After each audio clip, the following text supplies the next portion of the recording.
May I have your attention? As we are about to begin, please have a seat and settle down. We would like to remind you to please mute your microphone, and you could turn on your camera during the whole session, but please in polite position. Thank you. The Honorable Head of Department of Food Science and Technology, Dr. Danar Prasetyangga, dear invited speaker, Professor Dr. Rajeev Bhat, all participants, ladies and gentlemen. Assalamualaikum warahmatullahi wabarakatuh. Peace be upon you. Good afternoon, ladies and gentlemen. It has been an honor for me. My name is Maya Santariksa, and on behalf of the organizing committee, I would like to welcome each and every one of you to the 4th International Guest Lecture Week 2021 in Day 2 with the topic of Sustainable Food Production in the Circular Economy Context. Today we will have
Thank you, everyone. Let me first of all introduce you to the agenda today. First, we will start with an opening speech from Dr. Danar Prasetyangga as the head of Department of Food Science and Technology, Universitas 11 Maret.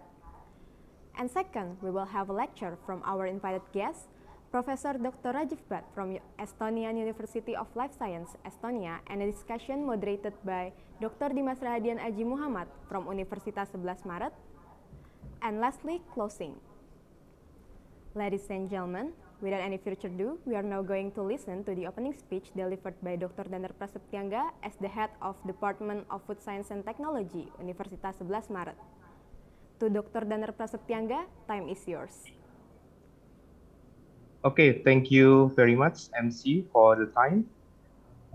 To the Honorable Professor Dr. Rajeev Bhat from Estonian University of Life Sciences, Estonia, colleagues from Faculty of Agriculture, Universitas 11 Maret, UNS, and in particular from the Department of Food Science and Technology, all participants of the 4th International Guest Lecture Week of Food Science and Technology, and students from the Department of Food Science and Technology.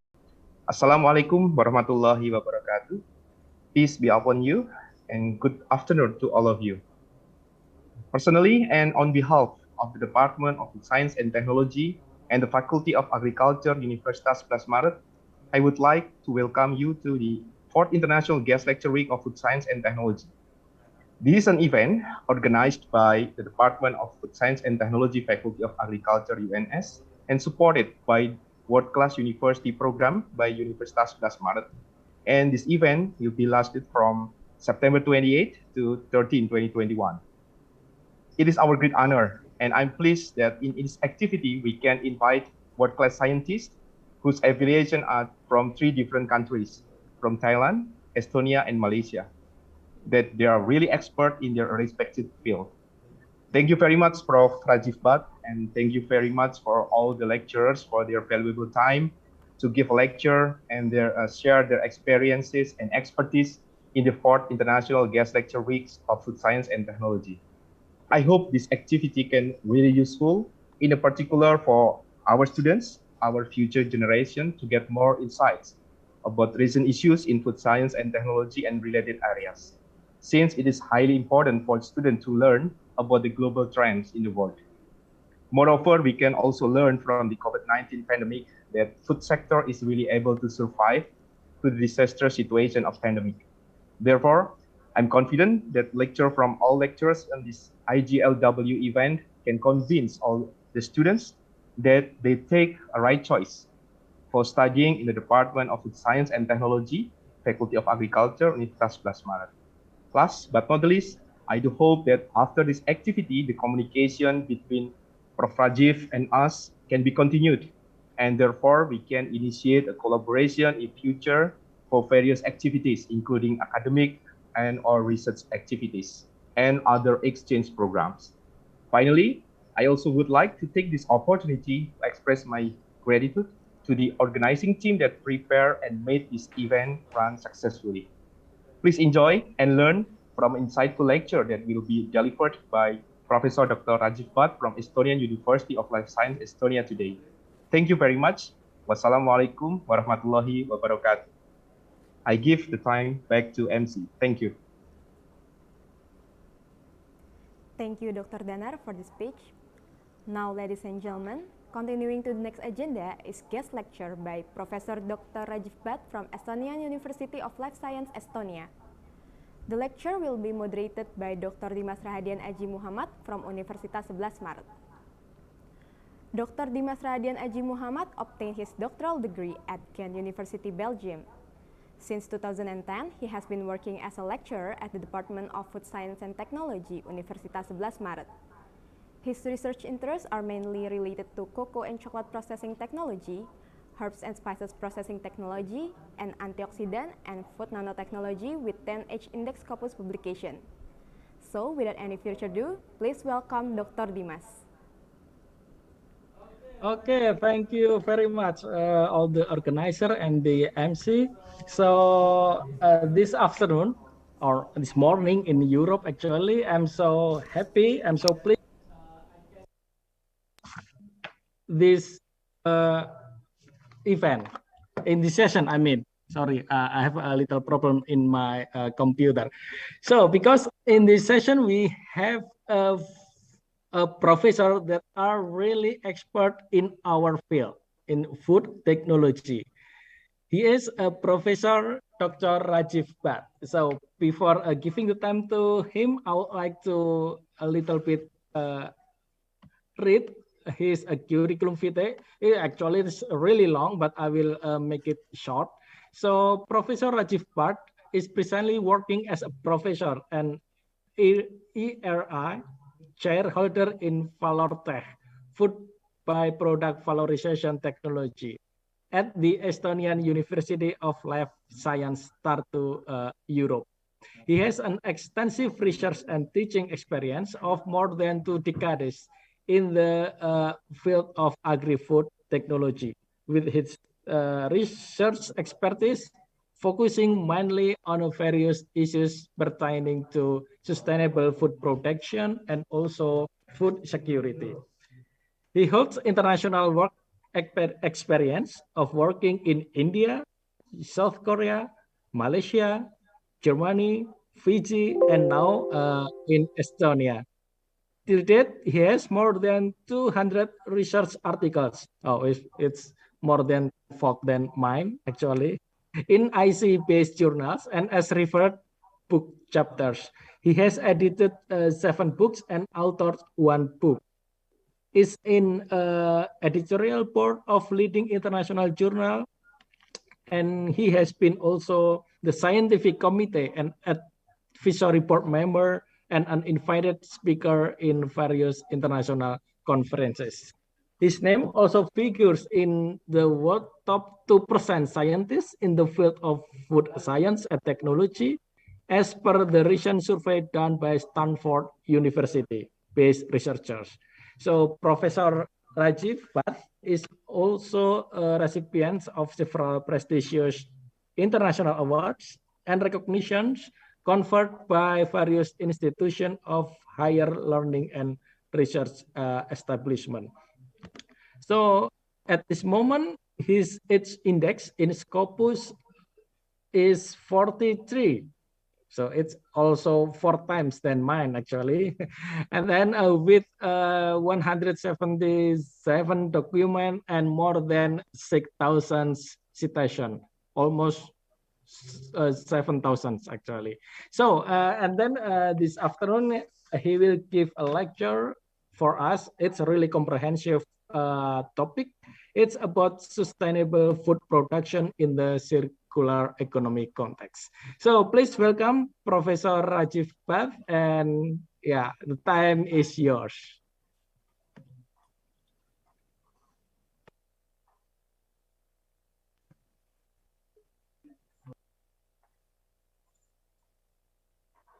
Okay, good. Yeah, we can already see your screen. Dimas, you can see me?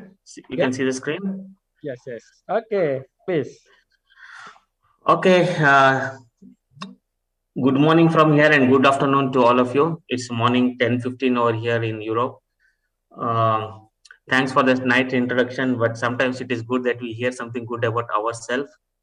Okay, to coming to the topic. So I'll be talking for like more than 1.5 hours on sustainable food production. What is the need of this sustainable food production? Why it is really important? Especially I've designed this talk and lecture keeping in mind the young students of food science and technology, or the agricultural food technology based students, and those young lecturers or researchers who have something hope to contribute to the society and the consumers in the future. So basically, I would like to cover overall all the views of sustainability challenges occurring in the global context. But depending on your interest, you can try to move ahead with that topic in your future research arena. Then, of course, already about me, it has been introduced by Dimas actually. Well, I work as a chairholder in this prestigious European Research Agency chair in valorization technologies. Now I'm based in Estonia Institute of Life Sciences, but basically this position moves from different countries. But as of now, I'm in Tartu. Okay, moving ahead. Just to share you with the picture, the city where I live. The left-hand corner, if you see over here, it's in the summer how it looks, the same city, and in the winter it is more or less covered with heavy snow. And on the left-hand second slide here, if you see here, it's the river which is already frozen. You can imagine, like in the month of between November to February, the rivers are frozen, the river doesn't flow, it's heavy snowfall, and the city looks more or less like this. It looks very beautiful in the picture, but few minutes back I was telling you, my friends in your university, like it's extreme cold weather condition. It goes up to minus 20-25 degrees centigrade here in February. And but of course we enjoy the weather, we enjoy the place, and this is how Tartu city looks like. If it happens, the young generation people, if you're interested to come over here for as an exchange student or something, you will always have an opportunity to see this city. It's a very beautiful city. And this Tartu city where I live, it is called the city of universities, actually, city of love and city of universities. We have two big universities in this city, and the population of the whole city is 95 lakhs. That's all. We are 95 lakh people here, less than a million. And that's how it works here. And that's why we have to look for people around. So this is about the city where I live. So going ahead with my talk. Okay, the core thing is sustainability.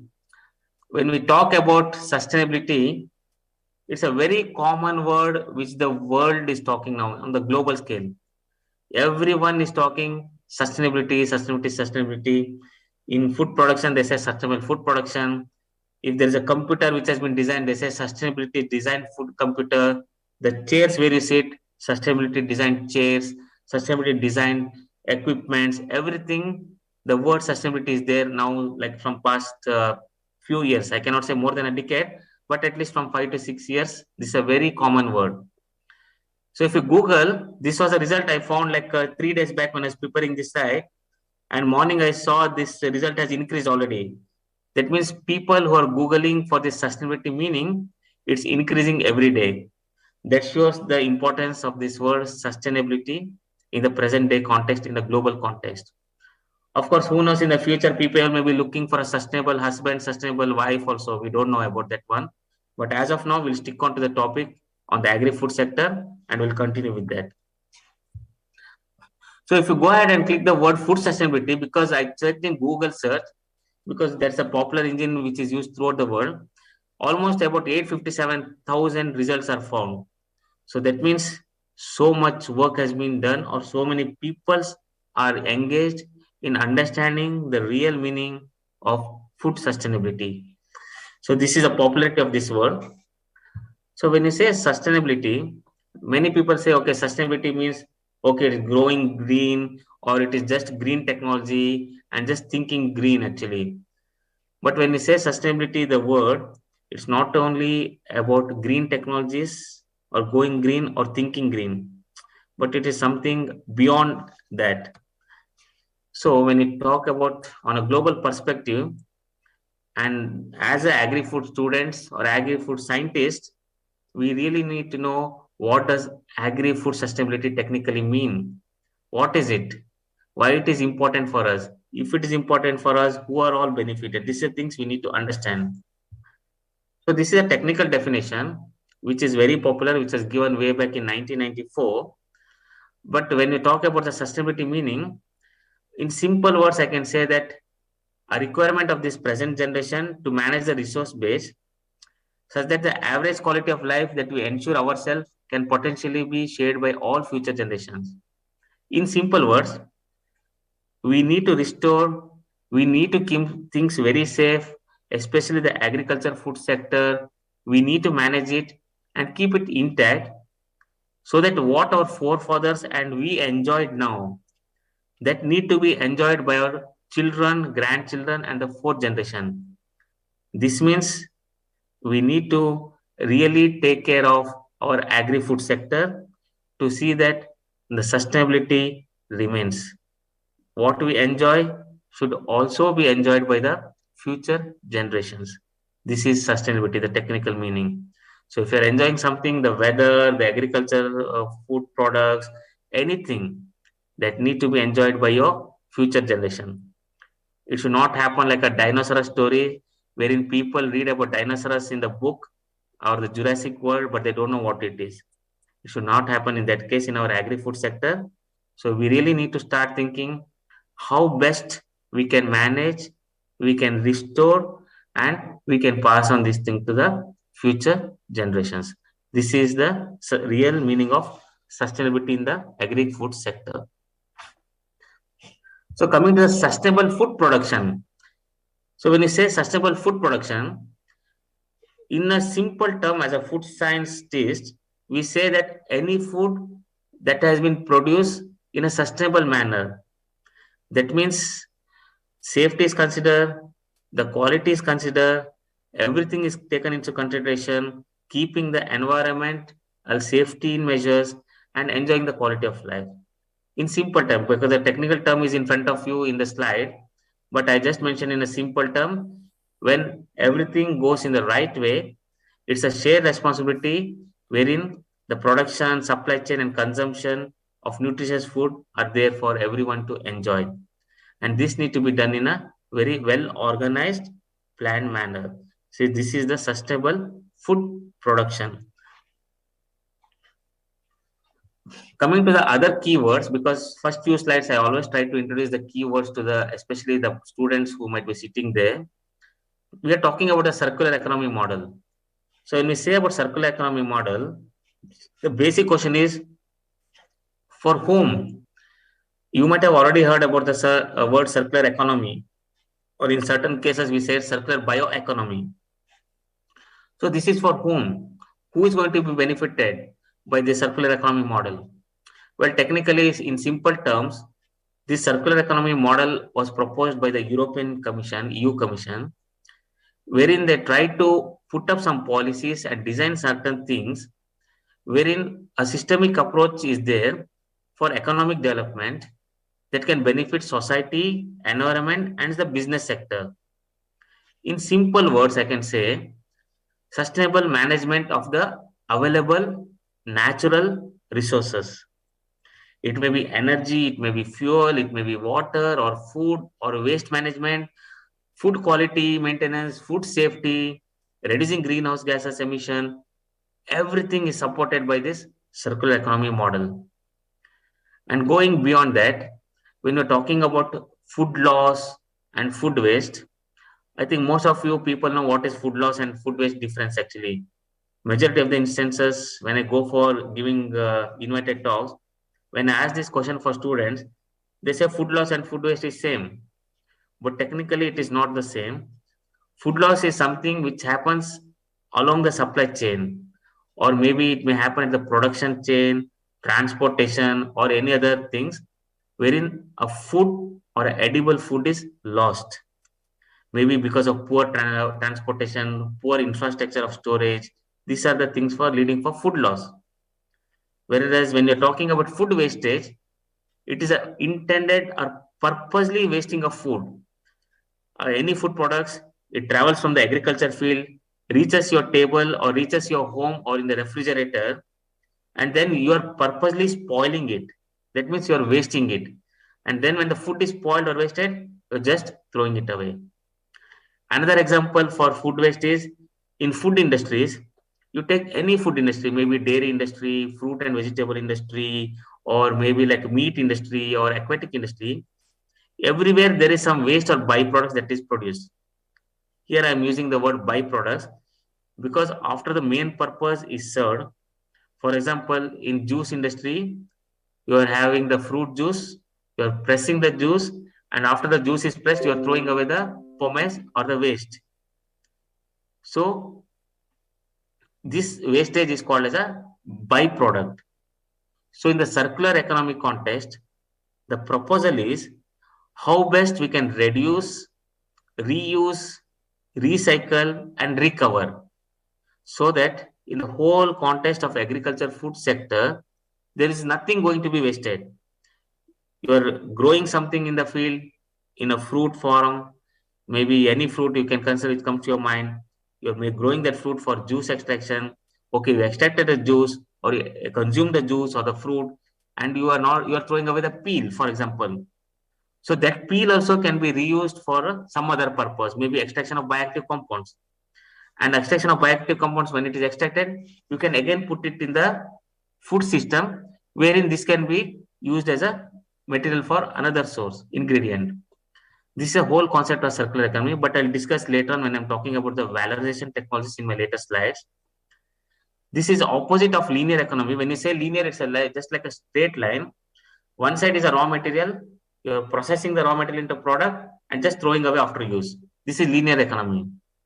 When you're talking about the linear economy, you're growing something in the agriculture field, the purpose is fulfilled. Maybe you're growing a fruit or an apple, you're consuming the apple and you're throwing away part, or maybe you're pressing the juice out of the apple and you're throwing the pomace or the pulp outside. So it's a linear economy.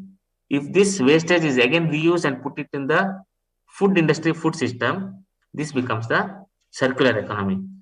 Very, very important word along with sustainable food production in the nowadays world actually. The circular economy concept has been very popular and has been a successful story in the European Union and well as in other developed countries. Then going ahead, there is something called bioeconomy. When you're talking about the circular economy concepts, of course, you need to see how much cost is there involved, how much money can be generated that can be used for the society and the consumers, or maybe to help the local food industries. This is called as a circular bioeconomy principle. This is a circular bioeconomy principle. Some of the terms which especially the young students, maybe PhD scholars or maybe the food science students who are sitting and listening to my talk, These are some of the words you'll be hearing in the future, in the coming days, actually. Maybe in another for 10 years, you'll be hearing these words in the future. So you really need to know at this stage what are these actually. Circular economy, sustainable food production, 4Rs, and bioeconomy. Since this is a simple pictorial representation for you, from production, distribution, consumption, everything. So the 4R comes into picture. Reduce the waste, reuse the things, recycle, recover, everything. This is the concept of the circular economy. There is no wastage, nothing goes wasted. So if nothing is wasted, especially like we in tropical countries, maybe like you can consider Indonesia as a term because it's also a lot of agriculture dependent country, or the neighboring countries, Thailand, Malaysia, or even India or other Asian countries, we are all dependent on agriculture for our living. So almost 1/3 of our food production gets wasted. So if we are trying to adopt this circular economy or circular bioeconomy concept in our local scenario, then imagine there is no wastage, nothing happens in the whole agri-food sector, the money is recovered, whatever is there, it is there in the system. So economic generation is also one of the concepts. This is in simple terms. Another thing coming up now in European Union is EU Green Deal. So this EU Green Deal will start from already started from like September 1st of 2021 this year. So what happened going beyond, especially after this COVID-19 pandemic? So this EU Green Deal, a set of policies was created by the EU Commission. So basic aim is to see that the Europe is climate neutral by 2050. Basically, what happens in this time in Europe, this type of deals and economic concepts are put into picture. So later on, this idea is taken up by other countries and they also implement based on the local regional needs. So basically, this EU Green Deal basically deals with there will be no net emissions of greenhouse gases. There will be economical growth of the region and the country, especially considering the agri-food sector, no pollution in the agriculture field, no use of pesticides, no use of anything for processing of the food, preservation of food. Everything is green. And then not even a single person who is living in a country is left behind. Irrespective of the country, is a middle income or low income generating country, everyone is going to be benefited. This is a whole idea of EU Green Deal. And of course, now people are telling, like people means like the policymakers, they're telling this EU Green Deal is going to be a lifeline out of the COVID-19 pandemic.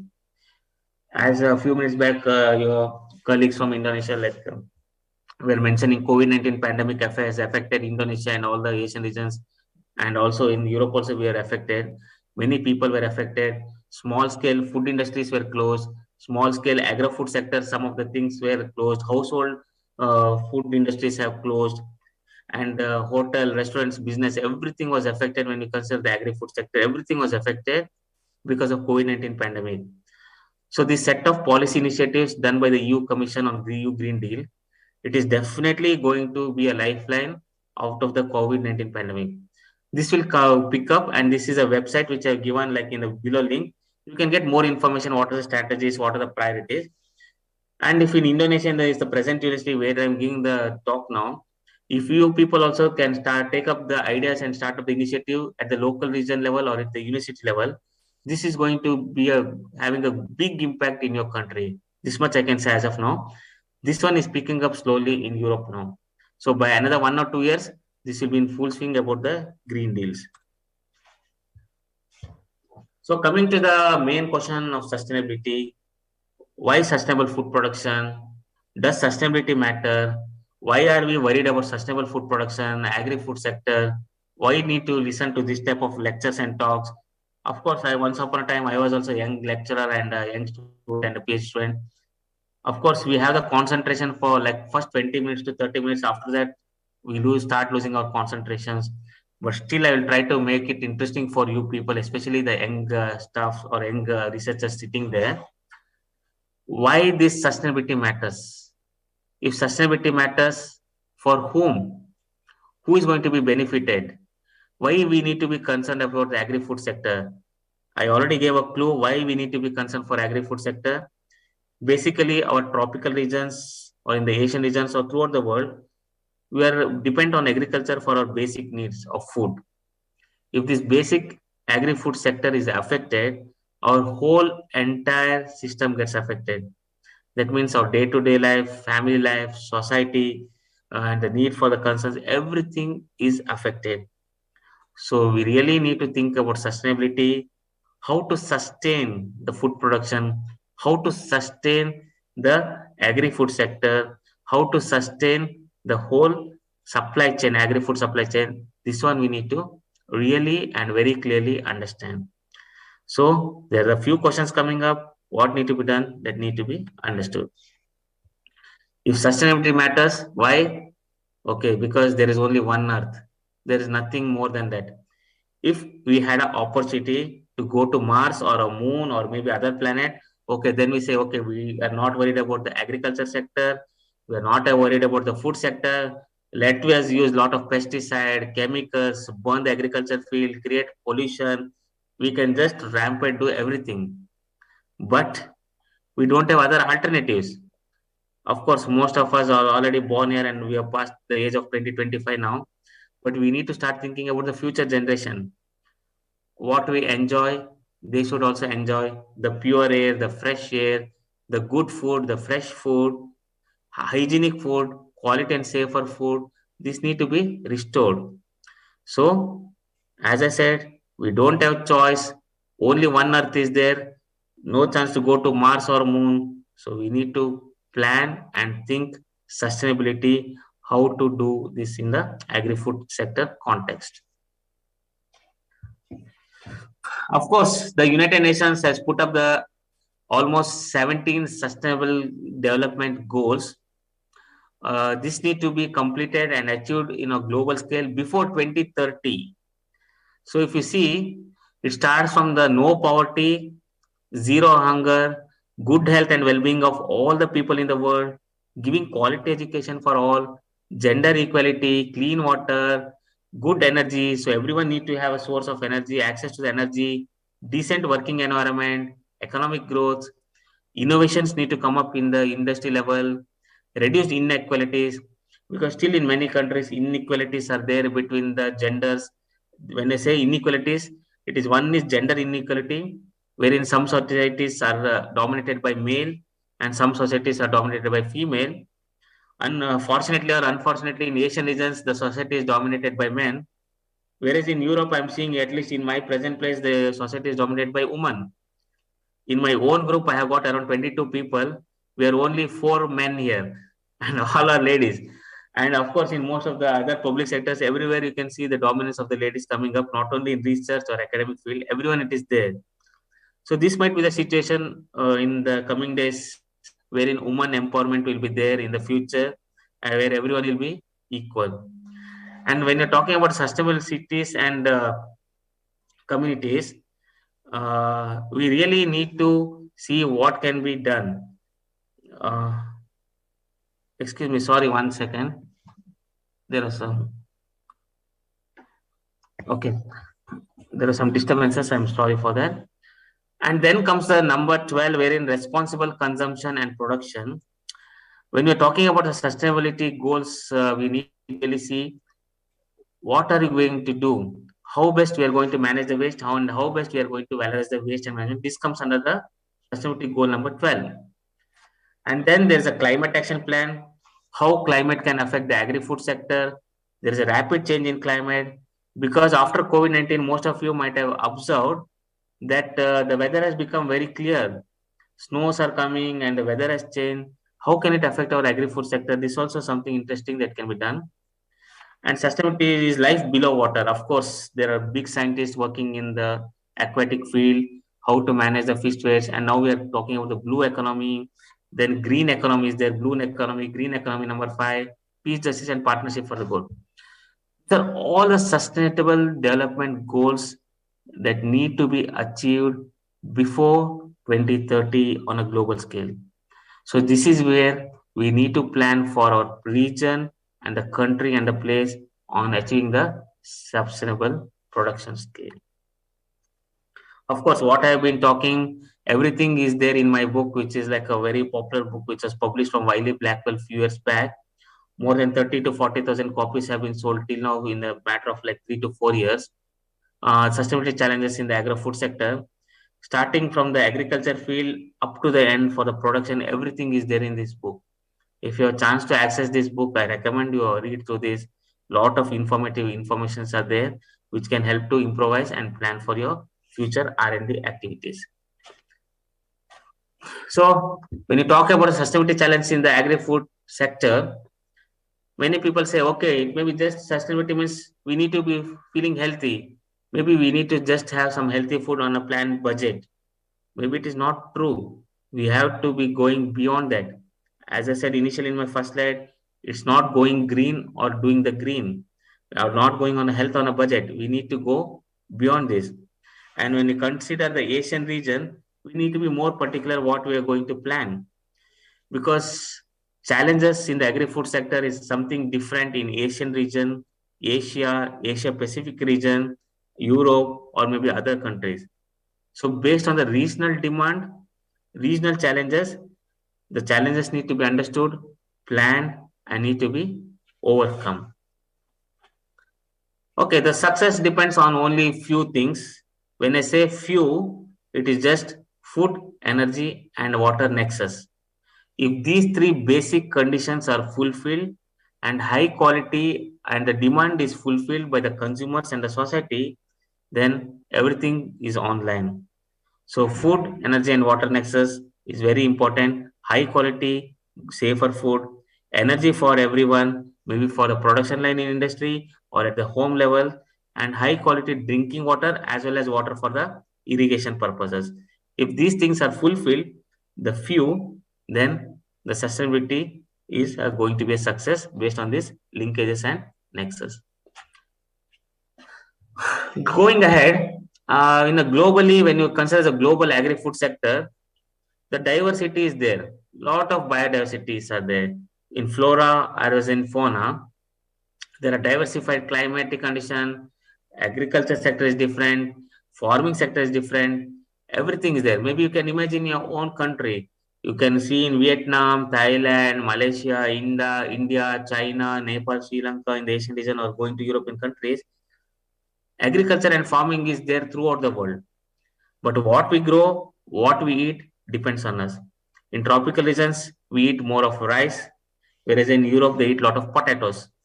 Here, we use like rice as a staple food, maybe morning, afternoon, or lunch or dinner. Rice is a staple food for us, or rice and rice products. Whereas here, it is more of potato and potato-based products. So, agriculture and farming is always a reflection of our culture. So, we need to restore it. I'm going to talk about this one.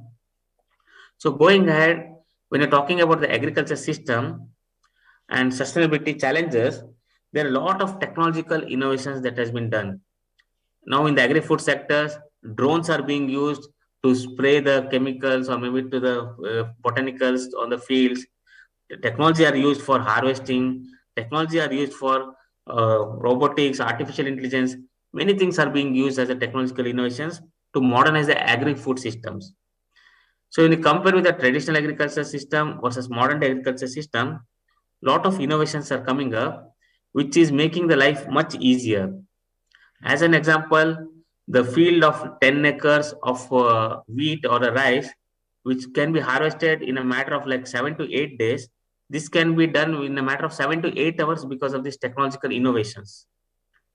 And now people can predict, or the researchers can predict, the farmers can predict because of the innovations, what is going to happen. Like they can predict when there will be a pest attack, when there will be a disease that may come. They can predict when there will be a climate change. So these are some of the innovations that is helping the entire agriculture food systems and trying to restore the challenges of sustainability. So by 2030 or 2050, what to be expected? Is it food scarcity, scarcity of fertile land, environmental issue, rapid climate changes, economic stability, instability? Because now this is a very common now, because we may be expecting some recession in the global scale in the coming few months, because there is major lockdowns, there are major disruptions because of these COVID-19 situations. So many things can be expected in the future, especially the instability in the economical place. Of course, overpopulation was lower birth date rate, It's always there. In some countries, there's overpopulated. Some countries, there is no children birth. So there's an imbalance actually. More pandemics can be expected. So what else? By 2050, we cannot expect what to be done. How will be the global scenario? Just 3 years back, we never knew there is going to be something COVID-19 and people throughout the world will be affected. We will be sitting at home and doing the work from home. We never expected it. Slowly, this is affecting the business sectors, everything. So we really don't know what can be accepted at 2050. But as an agri-food scientist, we are always positive and let us always contribute to the positive side of the society. If you see the global demand, of course, definitely it will be increasing by 70% by 2050. So already a prediction is there. Then what is it going to do? How are you going to contribute for the fulfilling the global food demand? What can we contribute as a agri-food scientist? What are we going to do? Because in Asia, India, China, United States, whether it is low income generating countries, middle income generating countries, or developed countries, everyone is going to be affected by this food demand. So how are you going to fulfill the demand? Nowadays, as you might have seen, artificial meats are coming up in the market. They don't have the natural meats. Lab grown meats are being produced. Why is it necessary? Is it really necessary to fulfill the global food demand? And now we are talking about managing the waste. Whereas 10 or 20 years back, we never talked about managing the waste. Why were you talking about managing the waste? Because we just need to see that everything remains intact and the demand is fulfilled. So that in 2050, when our children grow up or the grandchildren are there, then they should not be starving for their food. That's the main reason. And this is a responsibility of all the young food scientists who are sitting and listening to my talk. You also need to start thinking on this from now onwards. Of course, Indonesia is ranking 70th of the 170 countries as of now. And this is very good improvement because I was checking on the Asians Global Hunger Index ranking. The ranking is very, very good and a lot of improvement in the last decade actually. That means the demands of the consumers as well as the society is being met, maybe because of the technological innovations or the policy in the country. But definitely people are more happier when it comes for the food. Everyone looks satisfied as of now. But again, this is expected to be improved on the indexing hunger. So based on this technological innovation, what is the need of present day? Everywhere we are talking about climate change, hunger, poverty in certain cases. In the global scenario, I'm talking. So we are burning the fields. What is the need of the present day? Should we go for a green revolution and we say, okay, let us make all the things in the world green. Let us stop using pesticides in the field. Let us stop using the artificial colorants, artificial food additives in processing food. Let us make everything clean and greener. So should we go for a green revolution or should we go for a food revolution? So everything depends on how we plan now and how we restore and how we can meet the sustainability challenges in the future. Okay, today high quality and safer foods are being assured to local population throughout the world. As I said, new technologies are there in the market. Okay, we say like a food which had to be consumed in a matter of 1 day or 2 day. Now it can be consumed even after 1 week or 10 days. This is mainly because of the technological innovations that is happening throughout in the global scale. However, there are new emerging diseases that are coming up in the field. Many things are happening. Food poisoning everywhere. When the summer starts, food poisoning season starts. Or maybe when there is a water contaminants, food poisoning happens. This is common throughout the world. It's not now. And then there is a big outbreak of E. coli, especially in the sprouted mung beans. Sprouted beans are very common in our countries, Asian regions also, where you try to use it as a healthy food diet, especially because of high protein content. But after detecting the E. coli, and a lot of people died because of this E. coli infection. Now the question is going on: should we go for organic farming? People say, okay, organic produce is very good, healthy. We are not using chemicals. We are not using anything. So should we go for it? Especially of the E. coli alert that was done in Germany few years back in 2011, almost 10 years back. People have become alert. So do we really need to go for organic produce? okay, this guy is telling we should not use chemicals, we should go everything green. But if you grown everything green, if there is no chemicals, no pesticides in the fields, we are not spraying anything, then can there be a outbreak of this foodborne pathogens? What will happen? That's a question need to be asked. Above that, we are tackling as a food scientist on one side, on the food and agricultural food sector. On the other side, things like coronavirus or COVID-19 happens, and you imagine how the whole food sector is affected. In many countries, I observe myself in Europe, almost all the fruits, berries, cherries, apple, prune, pear, everything was ready for harvest. But people don't want to go for work for harvesting because they have a fear of this COVID-19. They don't want to meet people. They don't want to meet face to face. That was the situation last year when I was here. And there is a huge advertisement coming up everywhere. Like if people, if you're interested to pick the strawberries or berries, please come to the farm. We'll pay you double or three times the money what you want. But still no one was coming. If no one is coming, then imagine, just as an example, the whole harvest is going as a waste. The jam, purees, or maybe fruit juices, everything that was produced from the fresh harvest, that is being affected. So if that is affected, whatever is remaining from the previous year that comes to the market and it goes at a much higher price. So this is where the recession and inflation occurs because of this type of situations. So new human diseases, foodborne illness, it's always going to be a threat to the food safety scenario. Above that, there's always a issue of antibiotic resistance microbes and mortality. This is never ending phenomenon because I know many people might have also be interested in working on food safety aspects. Antibiotic resistant microbes have been a part of our family and life now. This is a whole global scenario. Not even a single continent remains unaffected. We are using antibiotics in poultry feeds, animal livestock feeds. We are using antibiotics for our own body. Even for COVID-19 situation, I know like many people relied on antibiotics. When people were suffering from viral infection, there is no need for an antibiotic which is effective against bacterial infections. But people are relying. So what happens when you take antibiotics unnecessarily as a part of your directly or indirectly in your human diet? Resistance will be there and the microbes will become resistant, and that is going to affect in a different way, leading to mortality and death in different regions. When the real requirement of antibiotic is there, it is not there. One best example I can give is because I have been working in Asia. I myself come from India. Then I was working in Pacific region in Fiji Islands. Then I was working in many other countries, now in Europe. But one good thing I saw here is whatever happens to your body, they will not give antibiotics. That's the one they're following now. For example, even if a person is operated, they just monitor his health condition, just they check the blood level in the person.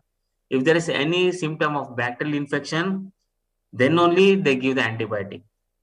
Otherwise, antibiotics are never given. They say, let your human body fight the infection, you get better, and then it is a thing.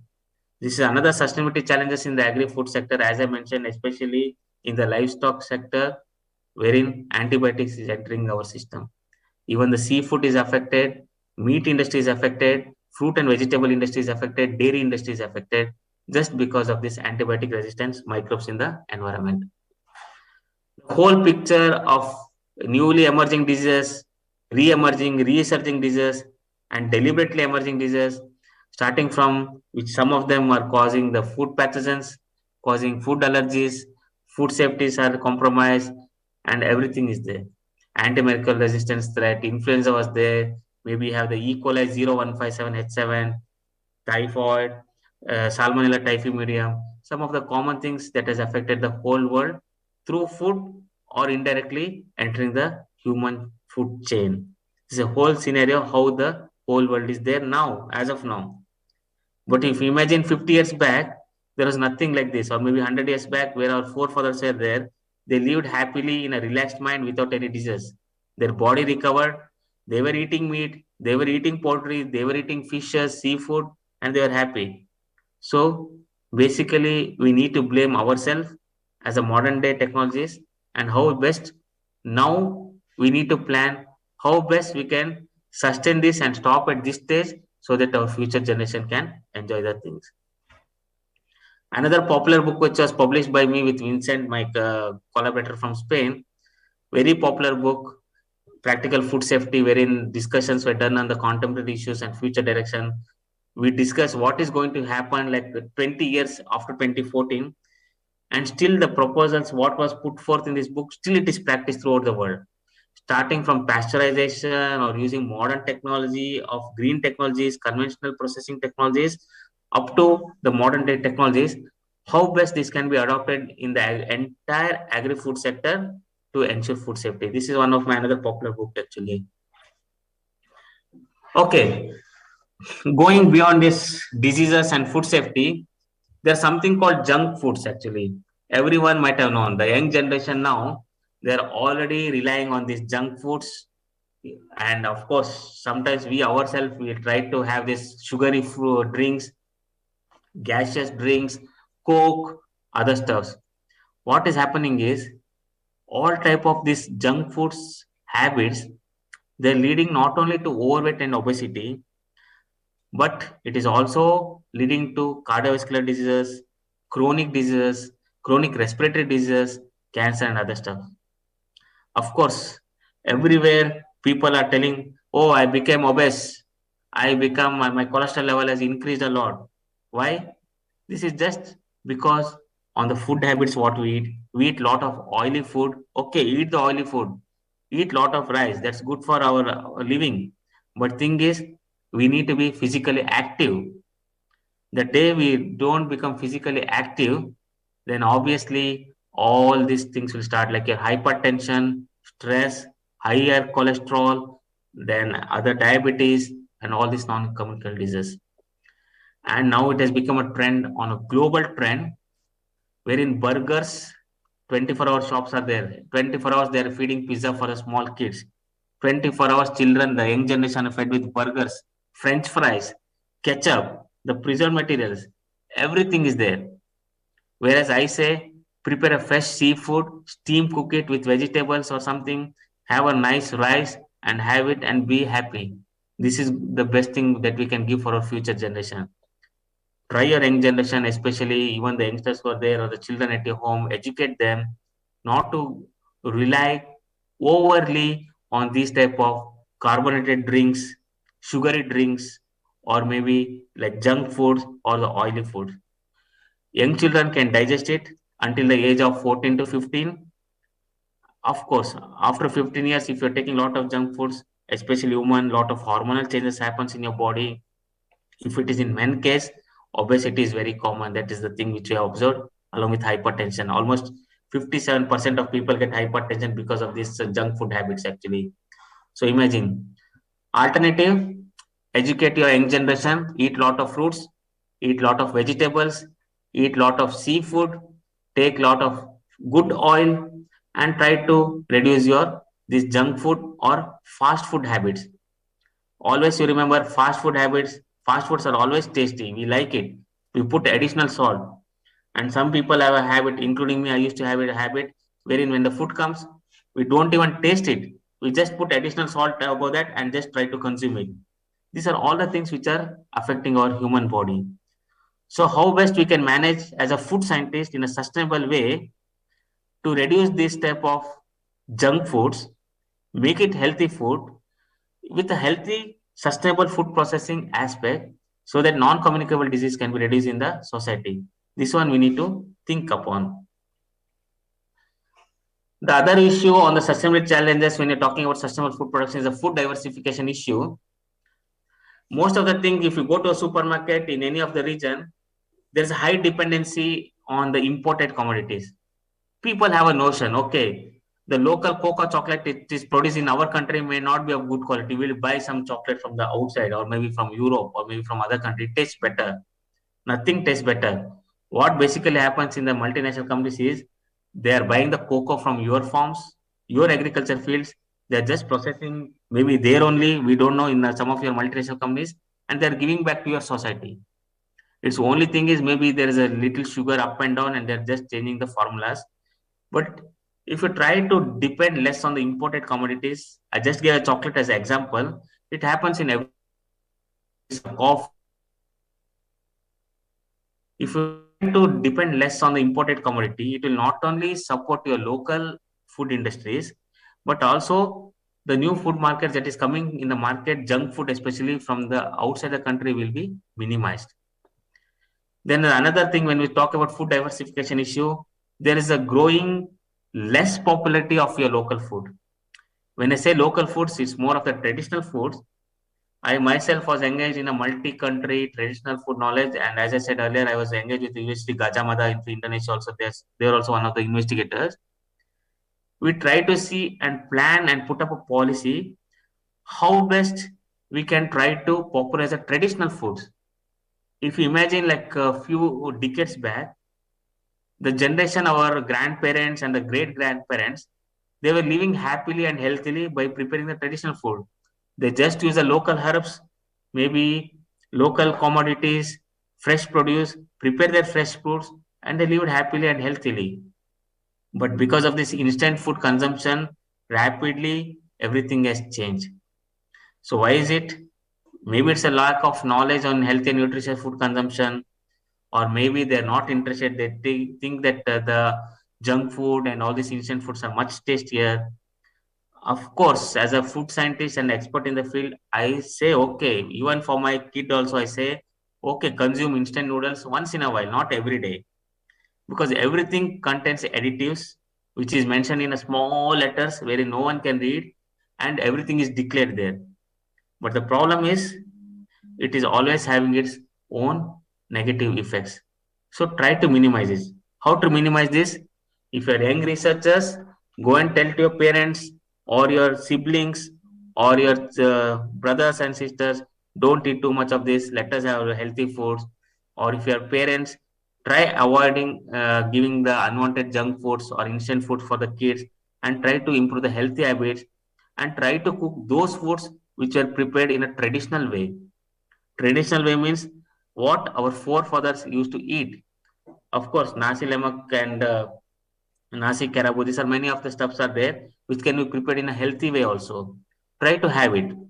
Instead of frying the chicken in deep frying the chicken in oil, try to steam cook the chicken, or maybe in case if it's a chicken or any poultry, try to steam cook it and try to consume it and prepare in a tastier way. Definitely, in this way, the traditional food diversification can be minimized and the sustainability in this sector can be achieved. So, when you're taking local foods or traditional foods, it will create a sustainable local food supply. The local farmers will be in business. Food is always fresh, tasty, and always try to eat seasonal food, because when you're taking fresh foods and you make your children eat the fresh local foods, they'll always get everything fresh. Instead of going to the fresh market, means instead of going to the supermarket and buying something which is a frozen food, always try to buy fresh and have it. Actually, especially the people in tropical countries are blessed because of the weather conditions, as well as lot of plenty availability of this fresh food materials. It's a fruit, it's a vegetable or a seafood. We are blessed to have it actually. And about that, when you're not storing your food for longer time in the refrigerator or in the freezer, that will definitely see that the contamination rate that is happening is much lesser and your food is much safer. In this way, when you're going for the diversification of traditional local foods, this will preserve the green space, the farmland will be there preserved, marine resources are preserved, and people will be more healthy and richer. Just to give us just example, when you're talking about these healthy food habits, there's a place called Okinawa in Japan. I'm not sure how many of you have heard of it. People here are very happy, just like me. I'm just joking actually. Okay, people are very happy here, and they live for a minimum of 90 years. When researchers try to find out how come these people are 90, 100, 120 years, they live happily and they're stiff, fit enough to do their own work.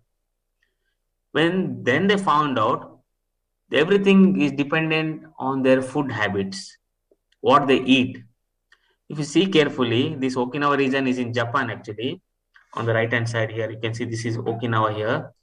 Okinawa is somewhere here. So if you see carefully here, people always consume seaweeds as a part of their food, sea grapes, and then they consume lot of this steamed fish or seafood products which are steamed. or cooked in water or with minimal salt. The entire food habit is having a positive impact on them.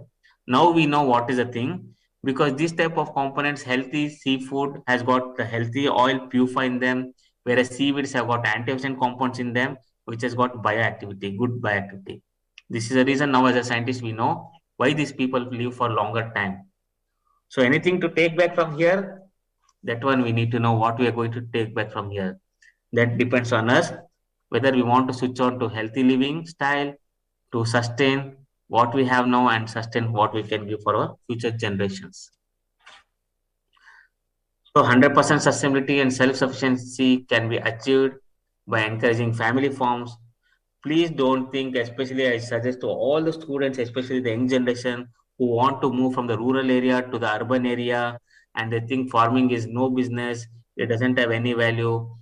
But believe me, from my experience, I'm telling, the whole world is going back, wherein people are going back again to the farming community, because farmlands are always gold diggers. Means there's always gold in this type of traditional farms. Actually, there's a lot of demands that may come in the future, and try to be self-sufficient so that our families are encouraged and family farmers are encouraged. So in this way, how to support the farming community? Always buy the local produce. Go to your pasar malam or the local fresh markets, vegetable markets, meat market, and try to buy which are seasonal. That means don't go for anything which is preserved for longer duration. In this way, everything can be sustained and self-sufficient. Other topic of loss and wastage. If anyone of you are getting bored or something, just you can disturb me in between so I can give you a break for you. But as I understand, the organizer told me to just finish off my talk so that there'll be time for discussions. Going on the other part, loss and wastage. It's a major issue throughout the world. As I mentioned, in the initially when I was giving my lecture, I told what is the difference between a loss and wastage. So on the one side, there is a loss that happens on the supply chain, edible food or loss because of the lack of appropriate technologies for processing, preservation, and transportation. Whereas food waste happens purposely wherein the edible food are lost or wasted on plate, on table, or they are just thrown away. So this one we need to tackle to gain the sustainability in the agri-food sector. As I said initially during my lecture, there is one word called valorization technologies. What is this valorization technologies? This is another word which is coming up everywhere in the world. Waste valorization, wherein like it is any industrial processing activity, wherein I said like the 4R need to be considered as such in the circular economic context. Nothing is wasted, especially when you consider the agri-food waste and byproducts. When you process a material, raw material, when the end product is obtained, nothing need to be thrown away. I'm going to give some case study example in my next slides, wherein we are taking into consideration the circular economic concepts. Everything is reused, everything is recovered, and we are applying green processing technologies. In short, in the whole entire agri-food sector, there will be very minimal waste that are going to be generated with maximal utilization of byproducts. And this way, the whole environment can be protected. Why? The reason is very simple. In food industries or the agriculture sector, what happens when you harvest? What we do, we just burn the field. When you burn the field, of course, it will cause the pollution. First thing. Second thing, when in the food industry, when you process the waste and byproducts, what they're doing after pressing, like for example, there is a fruit, you press the fruit, make the juice, and once the juice is obtained, the remaining thing you are just throwing away. Simple terms, take a banana. Banana, what you do? We eat the banana, the peel is thrown away. We take the mango fruit, you eat the mango pulp, the peel is thrown away. But now, thanks to the food researchers and food scientists who are working on these valorization technologies, they try to identify this waste material. Maybe your pitaya fruit also. It has got a lot of pigments, pink pigments. Okay, betaline, I think so, as far as the pigment is there. So all these things, the waste, they can be processed, valorized to obtain value-added components. Earlier, what people used to do, they used to take this waste, give to the maybe like feeding industry or the animals, and they used to feed on this waste, maybe as a nutritious food for them. On the other side, like people used to even make it as a composting material, or sometimes they used to just throw away in the environment, and the pollution was very high. So to reduce all these things, the circular economy, the circular bioeconomy came into picture, and then the valorization technologies, wherein minimal waste are generated in the agri-food sector, agri-food industries, with maximal utilization of the byproducts. So this is an entire picture of the statistics. You can just browse through the slide. Almost 1.3 billion tons of food is wasted globally. And in Indonesians, lost or wasted around 115 to 184 kilogram of food per capita per year. That means almost 48 million tons are wasted on an average. Imagine if you try to reduce this wastage in this much million tons, it can feed the country for another 6 months without anything. If you just reduce the waste of food that is happening in the entire agri-food sector, these are main sustainability challenges that need to be overcome. So when you're talking about the valorization of food industry waste and byproducts, as I said, fruit and vegetable industry, dairy industry, fish industry, these are some of the main meat industry. These are some of the main industries that generates a lot of waste and byproducts. Now it is very clear, this fruit and vegetable industry waste, maybe it's a peel or a seed waste or any other waste, it contains a lot of bioactive compounds, flavoring compounds, and natural colorants that can be used. When I say bioactive compounds, as an example, I can give you the mango peel. Mango peel contains lot of antioxidant-rich polyphenolic compounds. Avocado peel, maybe it's a seed, avocado seed, grape seed, which was originally thrown away as a waste. Now people, researchers are extracting, or the industry people are there extracting the oil. Grapeseed oil is one of the most expensive oil in the world now, above olive oil. Avocado seed, when you eat the avocado, we just eat the avocado and throw away the seed. So this avocado seed is having value now. Avocado seed oil is more expensive oil compared to our normal olive oils. So this is what is happening in the global agri-food industrial sector. So when you're talking about the flavoring compounds, for example, I can give the citrus peel waste. So citrus peel, you have the orange, you peel the orange, you eat the orange, throw away the peel. Now we know this orange peel have got the flavoring components, which has got antibacterial activities, antimicrobial activities, as well as we can use this orange peel powder to make the flavored tea. The lemon peel, the lemon what you are throwing away, that can be processed, the waste can be processed, and that can be reused for producing the flavored tea.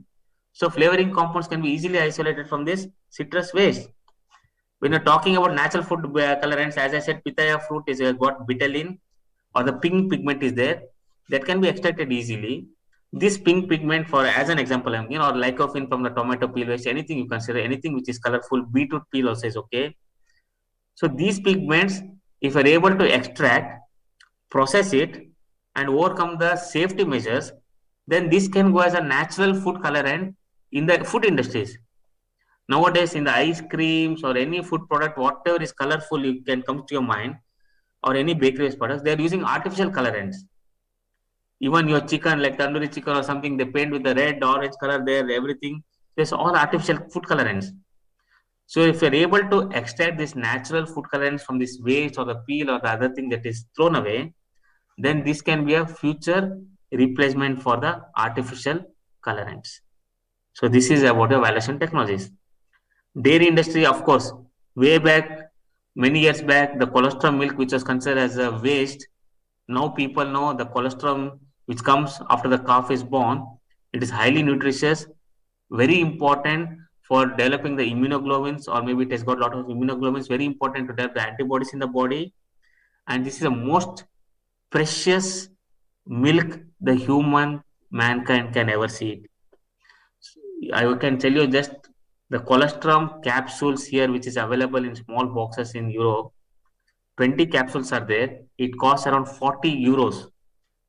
Whereas in our places, you can easily get the colostrum milk from the cow, newborn cow. You can process it and make it as a sweet or a dessert, and you can consume it free.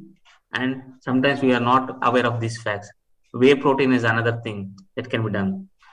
Another example I can share with you is nowadays we are getting here biospray in Europe, wherein this biospray has been designed by using this colostrum.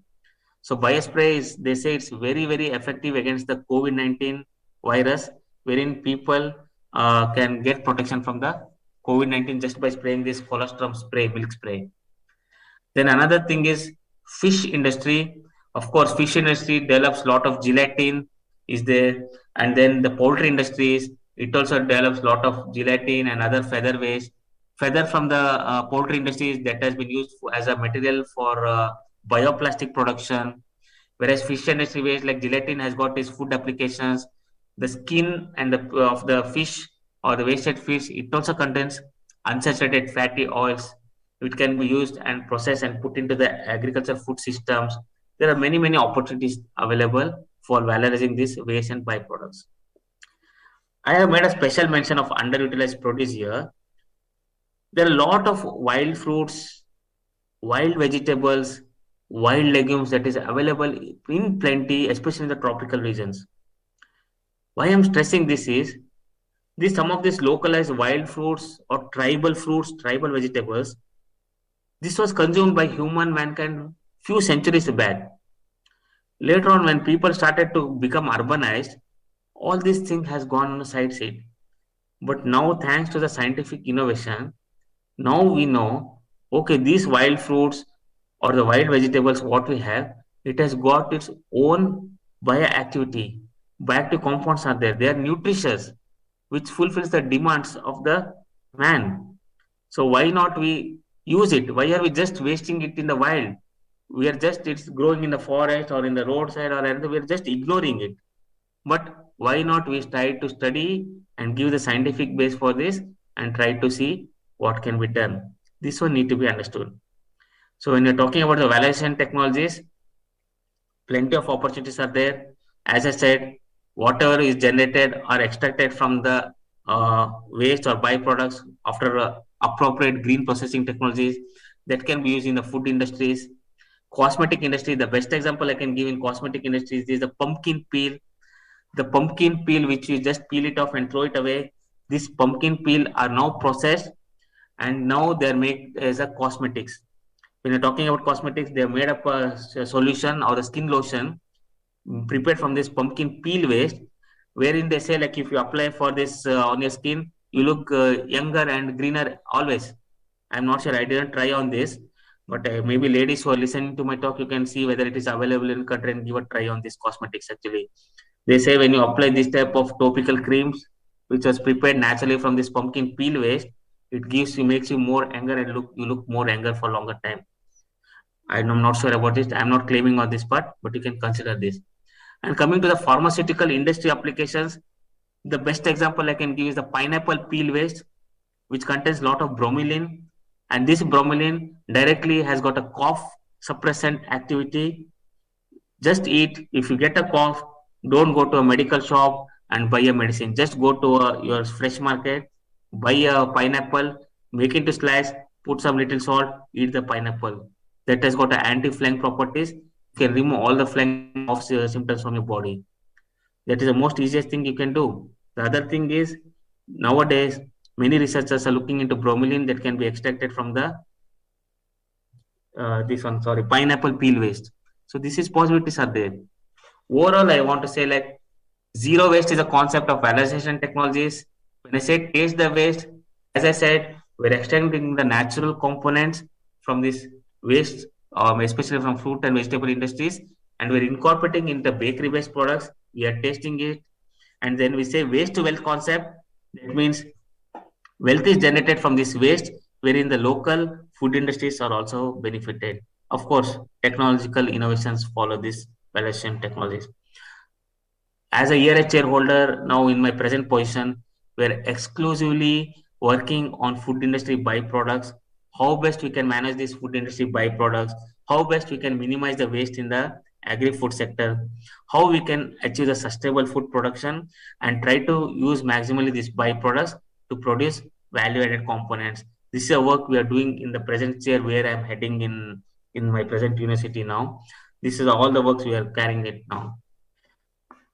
An overview just for you and the circular bioeconomic concept, what is done. Especially as I said, the whole valuation is put in a single picture here.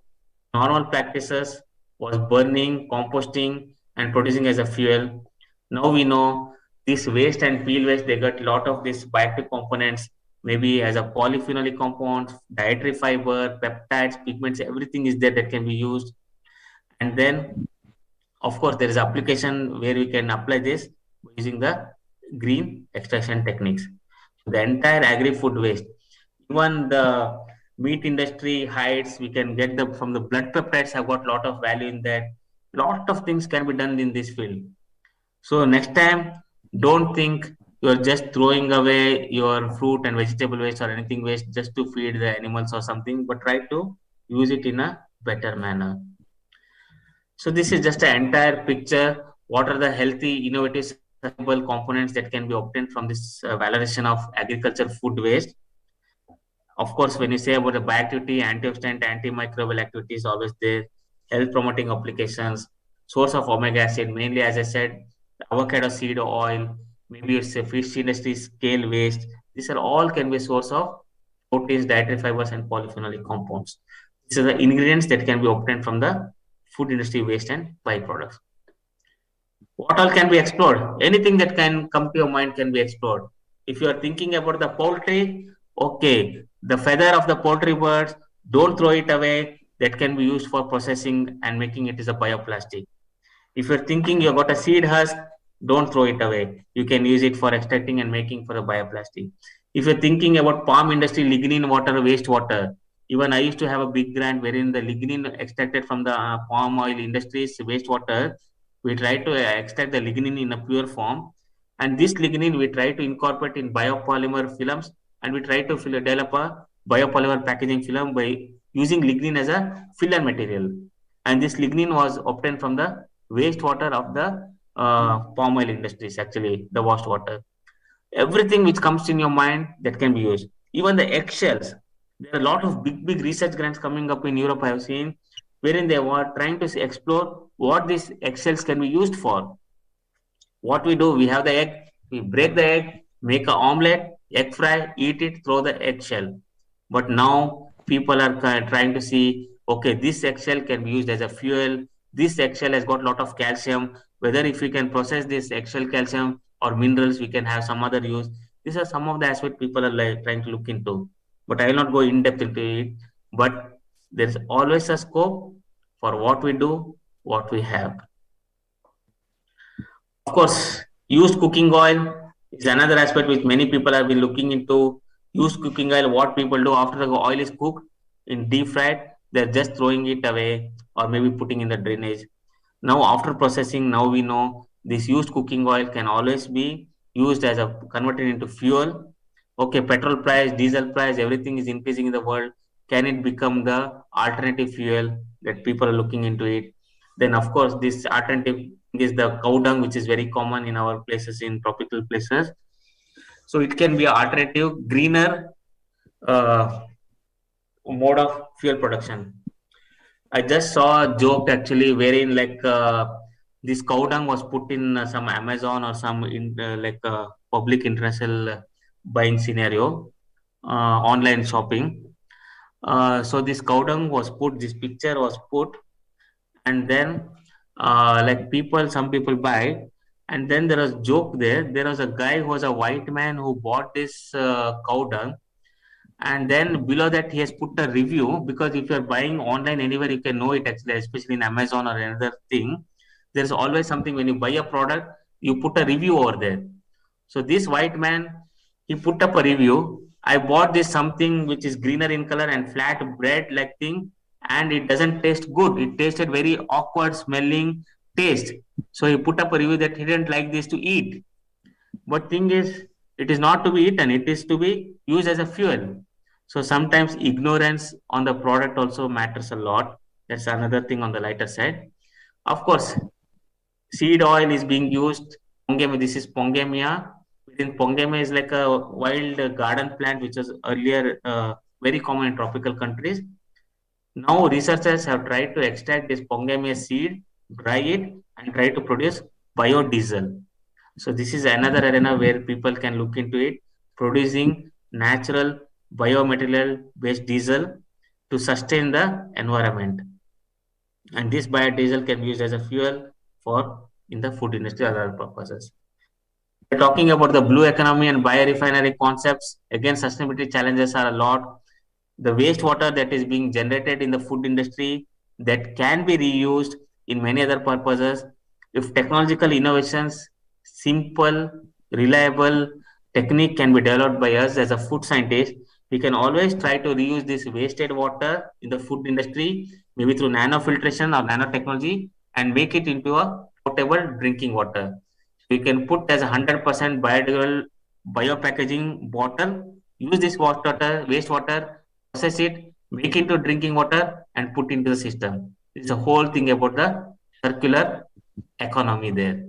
This is a circular economy. Same thing hold for the seafood, sea algae, sargassum, or other things that can be done. Everything can be reused. There is one more thing that is coming up is a blue economy phenomenon. Where now people are looking into, researchers are looking into this algae, seaweeds, how they can be a rich source of food. How can we sustain it? This is being actually undertaken in many countries, the research work. Okay, another my very popular book, which was just recently released in September last month. It was on validation of agri-food waste and byproducts. What are the research trends, innovation, sustainability tendencies? Almost there is around 900 plus pages in this book, actually. Huge book, which was published from Elsewhere. My collaborators coming from almost 45 countries throughout the world have penned their thoughts. This is going to be the next storm in this field, actually, which then it will be taking over the whole system of valorization technologies. Whatever I have been discussing on valorization, circular economy, circular bioeconomy, everything is there in this single piece of book, which was published from Elsewhere last month. It is in the market now, actually. Already most of the books are sold out, but I think you should be able to get it. Okay, going beyond, I cannot see the people over there. Are you still sleeping or you're still awake? I'm not sure, actually. But anyhow, I'll continue with my talk if everything is going okay. Okay, new food trends. When you're talking about the new food trends, there is like always a notion among the food scientists, we need to start looking for alternative meats. When you say alternative meats, we should not think about those meat which is grown in the lab. Of course, they're in Taiwan and other places. They're already started growing artificial meats in the lab, especially after the BSc or the Boyan, whatever is there, food safety things that have happened, BSc actually. But the thing is, what is the new food trend? FDA has approved, Europe has approved, and this the new food trend is insects. So now it is now well established that insects can be a sustainable source of protein, which can be the future powerhouse that can be feeding the world. Not only they are rich source of protein, but they also can be used as a feed, livestock feed, which has got some properties in them. For example, bioactive components. When these insects or maggots are fed with these fruits and vegetable waste, they can always be used and processed into the medicine food. Next time in your burger, don't expect, if you're like already in the beginning, I said don't go for junk food habits like eating burger or other junk foods.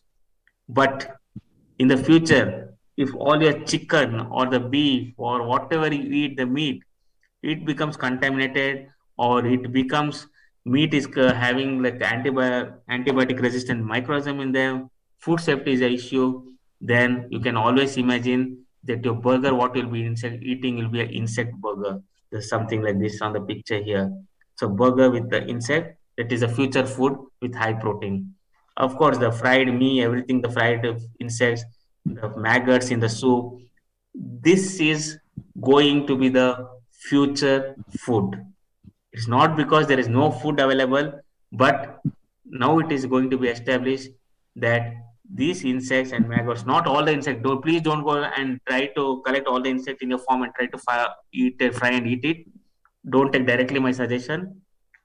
But as an expert in the field, I am telling it is going to be a sustainable source in the future of protein. Definitely, there are some edible insects available there, maybe rickets, maggots, and other things, or the grasshoppers, which can be fried, salted, put some tasty, and it will be eaten. This is a new food trends that will be coming up after 2030. Sustainable food production, again, when you're talking about a circular bioeconomy and circular economy concept, what is going to happen? There's always going to be controversies on genetically modified food. Positive and negative aspects are there. People have been talking about this one. This is going to affect the sustainable food production sector. People have been talking, okay, we should not use these GM food crops, but still everywhere it is rampant. So what we have to do, that depends on us as a responsible agro-food scientist. Organic foods, they say always it is sustainable, but no, it may not be always sustainable. In certain cases, maybe we need to use some pesticides or maybe insecticides to control the new occurrence of new pests and insects, but this cannot be prevented entirely. As I said, 100% organic food is good or not good, we are not sure. As an example, I was putting an argument because someone suggested our food, like in recently when I visited one of the other countries in Europe, they suggested our farm is 5 acres and we are growing all 100% organic radish, these vegetables, brinjal, everything is 100% vegetarian, means organic. Then the only thing I asked them is, who is having the neighbor's field? They said it's their neighbors, they are also having 5 to 10 acres of the field. Then I asked them whether they are also going for organic. Then they said, no, they are spraying the chemical. Let them spray. We are not worried about it. But the thing is, these people forget when you spray this pesticide or insecticide or anything on the field, this can be always pollutant can be passed through the air. It can go from one form to another form, and then the person who is thinking his food is organic food grown form, it may be already cross contaminated. So to avoid this, rapid detection methods need to be there in the field, and then we need to consider it. I see some disturbances. Is there anything? Everything is okay? I'm not sure. Anyone just can let me know. Yeah, I can still hear Please you. go on, sir. Everything's good. Is it okay? Okay. Okay. Right. Okay, good. Okay. So another field when you're talking about the sustainability, achieving sustainability in the agri-food sector is the health food supplements. The market is 100% consumer driven. Almost all anti-aging, weight. Sorry, anything there? Okay. So almost anti-aging, weight control pills, bone health, immunity, memory, beauty trends, everything they're telling it's available from the botanicals and wellness. So why do we need to go for a processed natural products? Where is the sustainability thing coming up? When you have your natural food available for you, why do you want to go for supplements? Just as giving as an example, for overcoming the viral infection in your body, they say just take 500 mg of your vitamin C every day tablet. So this is said by the pharmaceutical company. But whereas if you're a food scientist, you should say, okay, just take half a piece of lemon, put it in warm water and drink it. You get more than 500 mg of your vitamin C in your body with the same money or maybe much lesser than playing. Allicin, the compound which is present in garlic, very popular pills. Allicin pills are very popular. Garlic tablets are very popular nowadays, wherein people say it will reduce your cholesterol and blood blockages in your body. So why do you need to go and buy a garlic pill by paying like $10 to $12 or $15? Just every day have one garlic clove in your empty stomach, or later on when you feel like having 1 to 2 garlic clove, have it. It will sustain your body and it will reduce your cholesterol level. So in this way, I'm not against any pharmaceutical companies, but natural things are available plenty around us, and we can get this all through from our diet and the botanicals available in the local fresh market. So try to have it rather than going for the health supplements. So again, the circular economy comes into the picture. wherein nothing should be wasted in the environment, and sustainability need to be achieved in the agri-food sector. When you're talking about the other sustainability challenges, of course, livestock, poultry, aquaculture, everything are affected. Antibiotic abuse are there, polluted water are there, animals are fed with polluted water, and especially like I can just say I don't want to give any country's name, but of course, still this avian influenza, swine flu, everything is rampant. Although this was detected 3 decades back, why this is not overcome? What is the reason? Because as I understand, there are many food scientists, agriculture scientists, food safety specialists. They are sitting there working on this aspect from long time. Then why there is no success story? Why the sustainability cannot be achieved in this sector? Why still we are getting foot and mouth disease in animals? It has not yet gone. Swine flu, everything, bird flu. These are all common. Why? What is the reason? That one you need to understand. Again, there is antibiotic abuse is always there. We are so mean sometimes, like we don't care about the animals. We try to give antibiotics to especially the poultries, wherein we want them to grow very fast. Hormonal injections are given to the poultries to make them grow fast.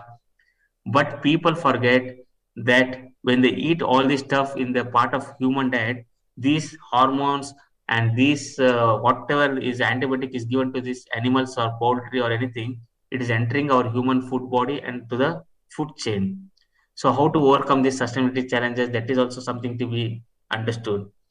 As a whole story, how can we achieve sustainable aquaculture, poultry, and livestock production? How much is a success story? What is our role? Especially the youngsters who are listening to my talk. If you're interested in this livestock or animal-based breeding or animal technology, animal-based food technology, you need to start thinking how best you can support the consumers and society from your own innovative views. Going ahead, new pests are coming up in the field. I can give you the example of Drosophila Suzuki. This one who is staring at you people. This is Drosophila Suzuki here, which is a new pest, which was not there 10 years back. This is a new pest, Drosophila, which is coming up and which affects mainly the berries. If you see the hole in this berry, raspberry, this is raspberry actually, this is cherry.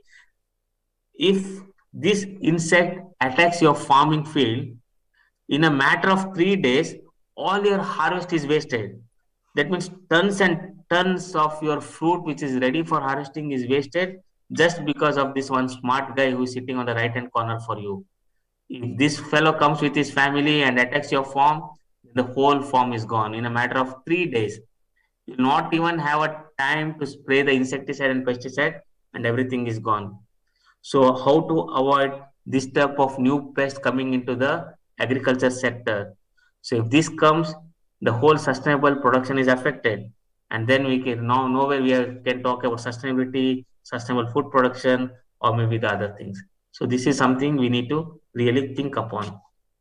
New technologies, we are always happy. New technologies are coming up. Everything is happy. Everything is making our life easy, especially in the agri-food sector. But sometimes new technologies also bring something negative with them. Food frauds are very common. Melamine contamination in milk was common in China. You might have heard the story a few years back when all the small children died. Many children died.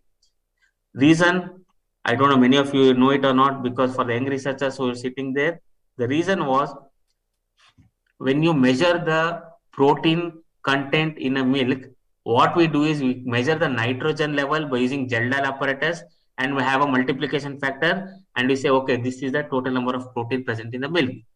This is a common protocol that was adopted. But when these children died and many infants died and many rampant things happened in China, then when they measure it, they come to know, okay, protein is very high in this milk, because people always want to give their children high protein milk, good things for the children. This contained a component called as melamine. Melamine, this is on the right hand corner, melamine. This melamine is a nitrogenous compound which is used as a fertilizer.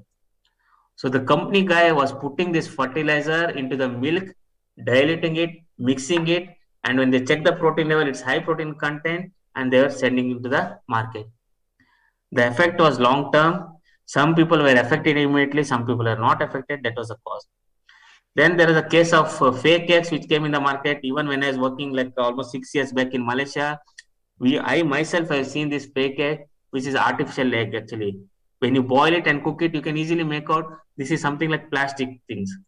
Plastic rice was there in the market few years back. That's also something like food frauds. And the most common food fraud is olive oils. Many people consider olive oil is very good for health. Even if we give 10 ringgit, $10, $15, we buy the olive oil for us.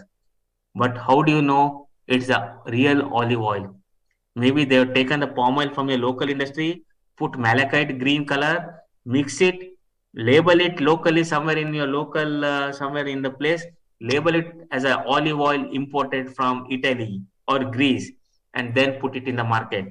People who have money to buy olive oil, okay, I don't want to eat palm oil. Palm oil is not good for health. They consider buy this olive oil, but they don't know this is just a mislabeling of the normal palm oil or the groundnut peanut oil, which was labeled in artificial way. Food fraud is very common. So overcome this one, there is a Bitcoin technology that is coming up, but I'm not going in depth into it. And when you say about beef, this is also very common, wherein on a common man sense, when you say beef, it is cow meat. Whereas in the international export market, in many countries, they have this buffalo. So buffalo meat doesn't have any name for them. So buffalo meat also is a beef, but the taste, texture, quality, and the palateness, that is the mouthfeel, differs. But when a consumer buys it as a beef, they consider is a beef. They don't know it's a buffalo meat or a cow meat. Buffalo meat is much cheaper, very less compared to the cow meat, because the growing production, everything is much cheaper. I'm not going into depth into this, but there are frauds happening there. Even recently in Ireland, developed country like Ireland, they marketed horse meat. They marketed horse meat into the system, and they said it's a cow meat, means the beef. So this is very common. So technological innovation, sometimes economical gain, or for intentionally food fraud happens. So if food fraud happens, who is responsible? How to overcome the sustainability challenges that need to be addressed? So plenty of challenges there in the agri-food sector that need to be overcome. Food packaging, of course, there are a lot of youngsters who are interested in developing biopolymer-based packaging materials, food packaging materials to enhance the quality and safety. Again, finding alternative for plastics. This is some of the things that need to be understood. Of course, starch-based packaging material, gelatin-based packaging material, that's very common. In our own research group, one of my PhD student is working on developing bioplastics by using fruit and vegetable waste. These are all something very common that can meet the demands of the future food industries. Just a few examples for you. The new technologies, the gelatin-based packaging, smart packaging is coming up in the field with antimicrobials, which is easily biodegradable. Everything is there in the market. Thanks to all our seniors or ourselves who are working as a research scientist in this field, who are contributing to the upliftment of this science. So at least in certain stage, we have started contributing to the science, and we are trying to alternative for petroleum-based packaging materials. Okay, I think I got another 3 or 4 slides. I think in a matter of 5 minutes, I'll be finishing my talk actually. So climate change, land use abuse, natural disaster, these cannot be avoided. These are the emerging problems. Everything happens. Of course, there was haze which closed the schools last time. I remember in burning of palm oil fields. This cannot be avoided in certain senses. But if we are able to try to manage this in a sustainable way, in a well-planned manner, everything can be overcome, especially the conservation of the environment, soil health, and other parts. So this is going to contribute directly or indirectly to the circular economic concept, as well as to the sustainable production of agri-food sector. So now the basic question is almost 2 hours I've been talking, more than 1.5 2 hours I've been talking to you people. So where is the sustainable path? What is going to be the future of our food sector? When you say about the food sector, I know you're sitting in one city in Indonesia and I am sitting in another city in European region. The regional differences are always there. So we can think on a global scale, what would be the future of food. Otherwise, if you don't want to think on a global scale, you can think on a regional scale, what best you can give to your local community, local region, local society, to the consumers to achieve the sustainability path. What would be the future? How would the future look like? What are you going to give to your future generation that you need to understand? So what best we can do? We can design a common vision and mission region. We need to see what best can be common so that every can practice it. I was telling about the Green Deal initially in my presentation. Circular economy concept was there. This was for European Union, whereas maybe in the Asian region you can have your own vision and mission.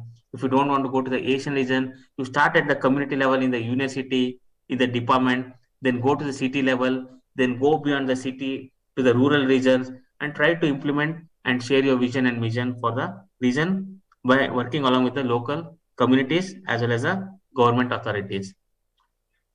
So education on sustainability very much important. It's not just we give the lecture, we talk as a student who are sitting and young researchers who are listening to me. It's not that we just talk, we forget about the subject. We need to go back home. Need to go back to our farming community. We need to educate the society, academicians, everyone need to be involved. And then we say, okay, we can achieve sustainability in our entire agri-food sectors by overcoming these challenges. We need to really educate people to understand what is going to happen in the future scenario and how best we can restore the entire agri-food sustainability. In conclusion, so which country will be the future football? We need to understand when I say football, it is the entire thing who is going to sustain naturally the whole scenario. This is whether it is Indonesia, we don't know, or which country is going to be there. But this is a sustainable question that needs to be answered from all of you as a food scientist or the food technologists who are sitting and listening to my talk. So contribution from everyone matters and everything happens actually.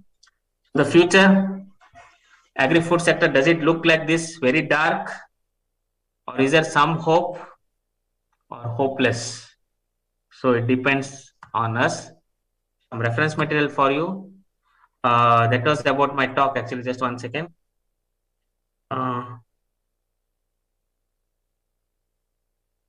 Okay, these are some questions, but I'll take the questions later on. I saw something in the chat.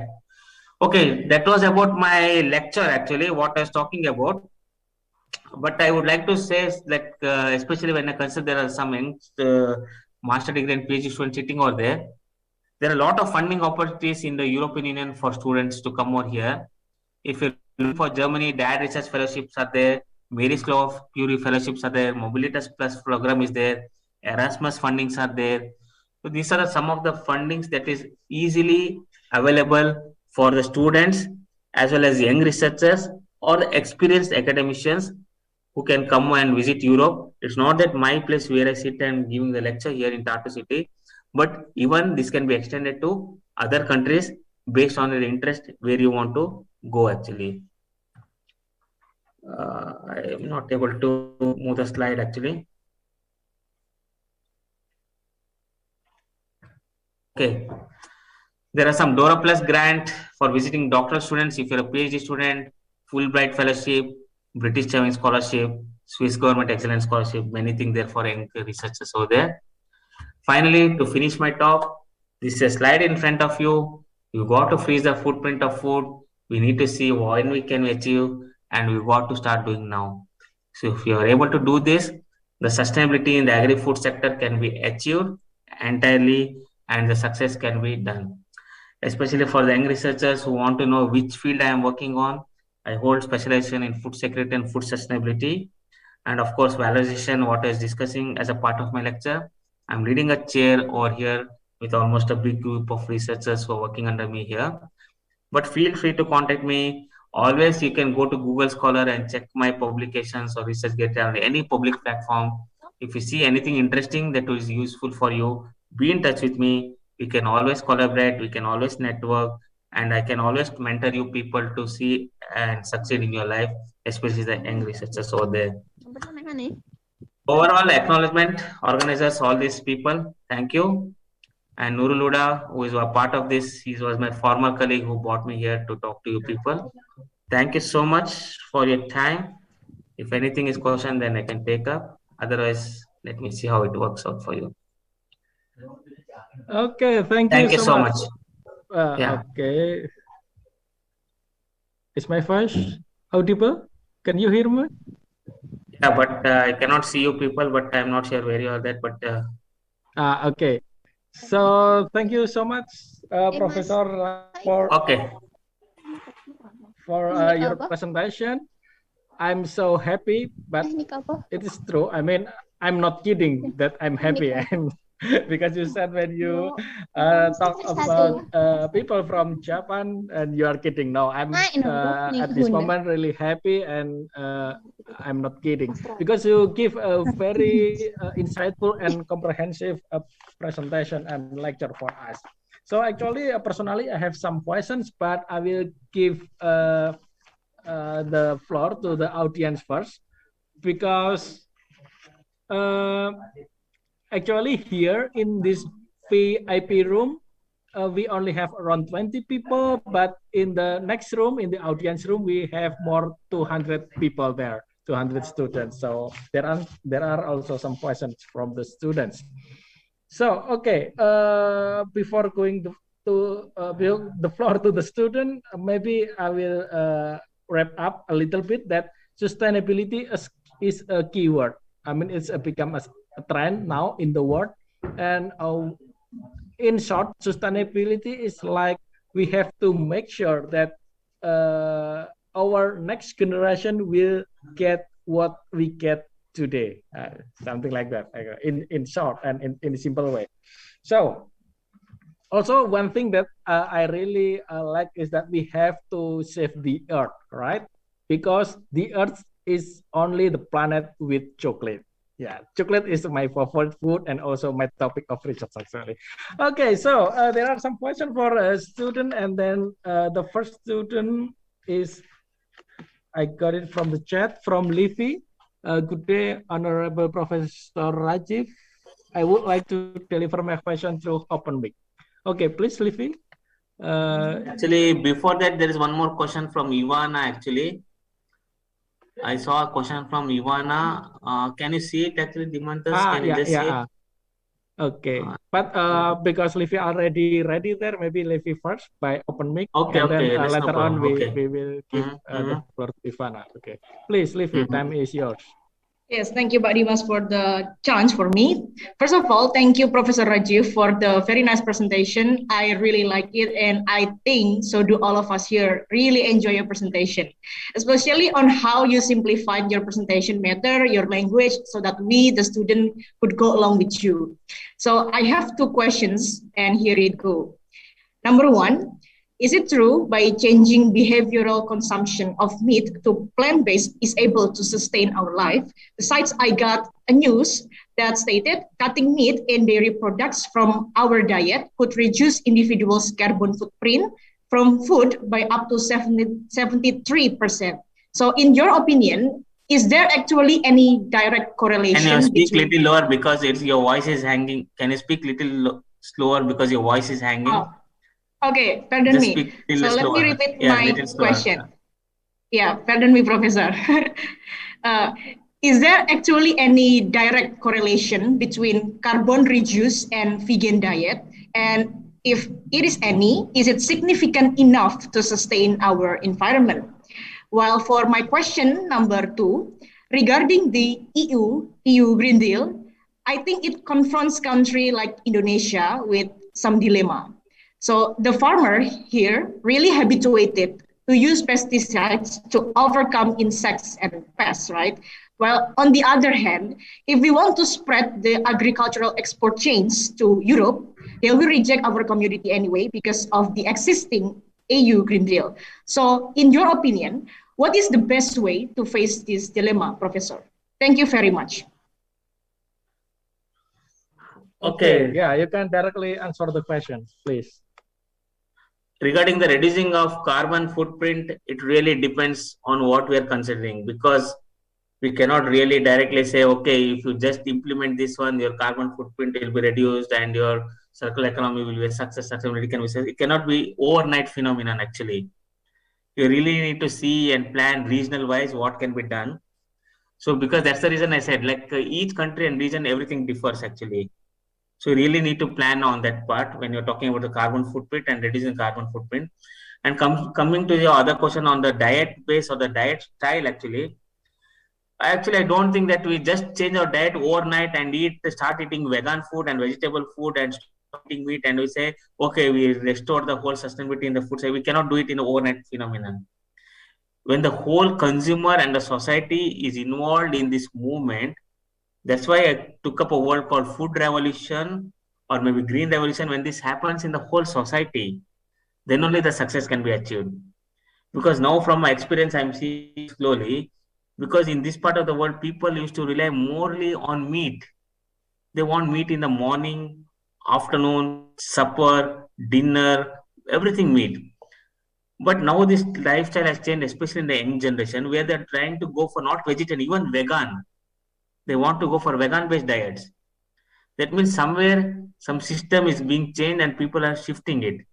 So with this healthy diet is taken up and changing of diet pattern is going on, then maybe there is something which may come up positively in the future after a decade or 2 decades. It's to sustain our future that depends on us actually. And coming to your Green Deal question on Green Deal, this is not controversial topic, but this is a topic which is a put up a set of policies to help the people to sustain, especially after the COVID-19 situation, how things can be improved.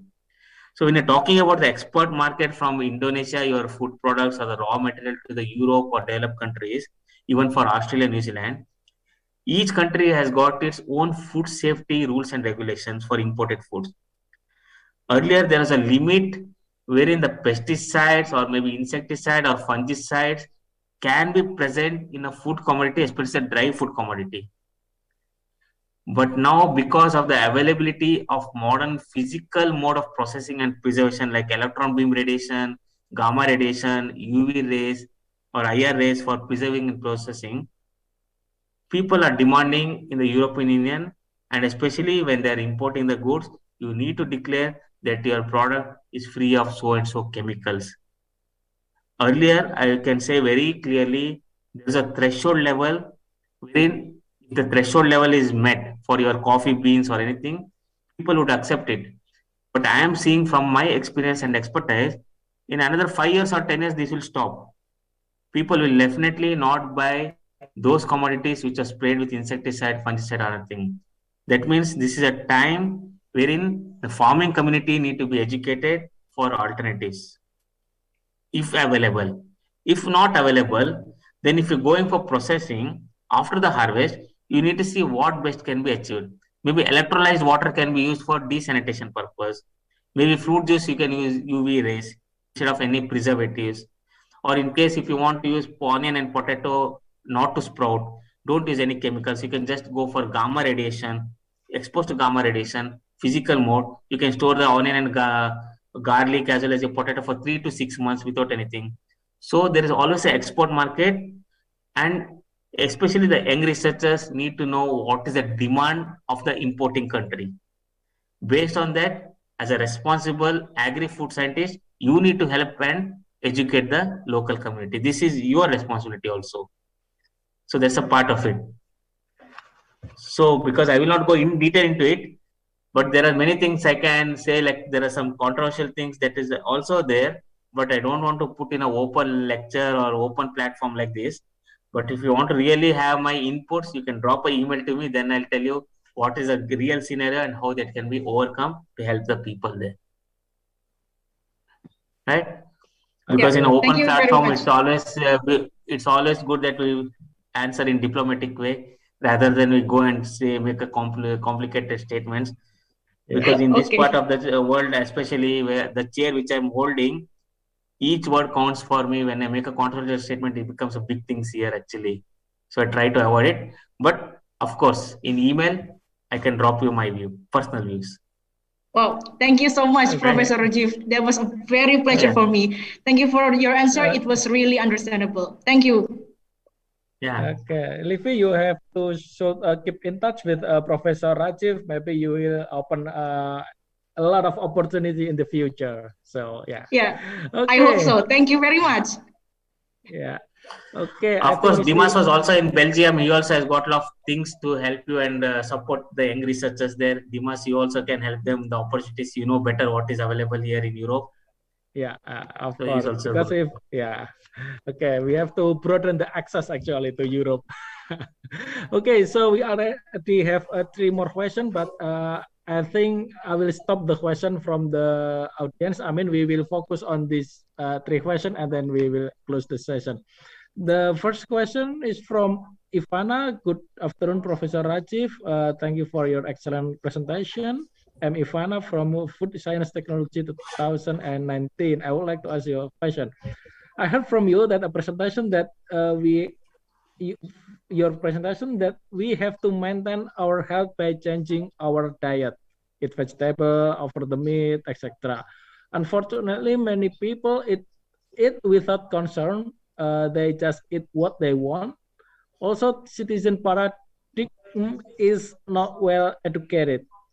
In your opinion, then, how we possibly change their behavioral consumption? Thank you. So, what should we do to educate the people regarding this matter? Yeah, thanks, Dimas. I see a lot of interesting questions coming up from your students. I'm really happy like this type of questions are posed to me actually.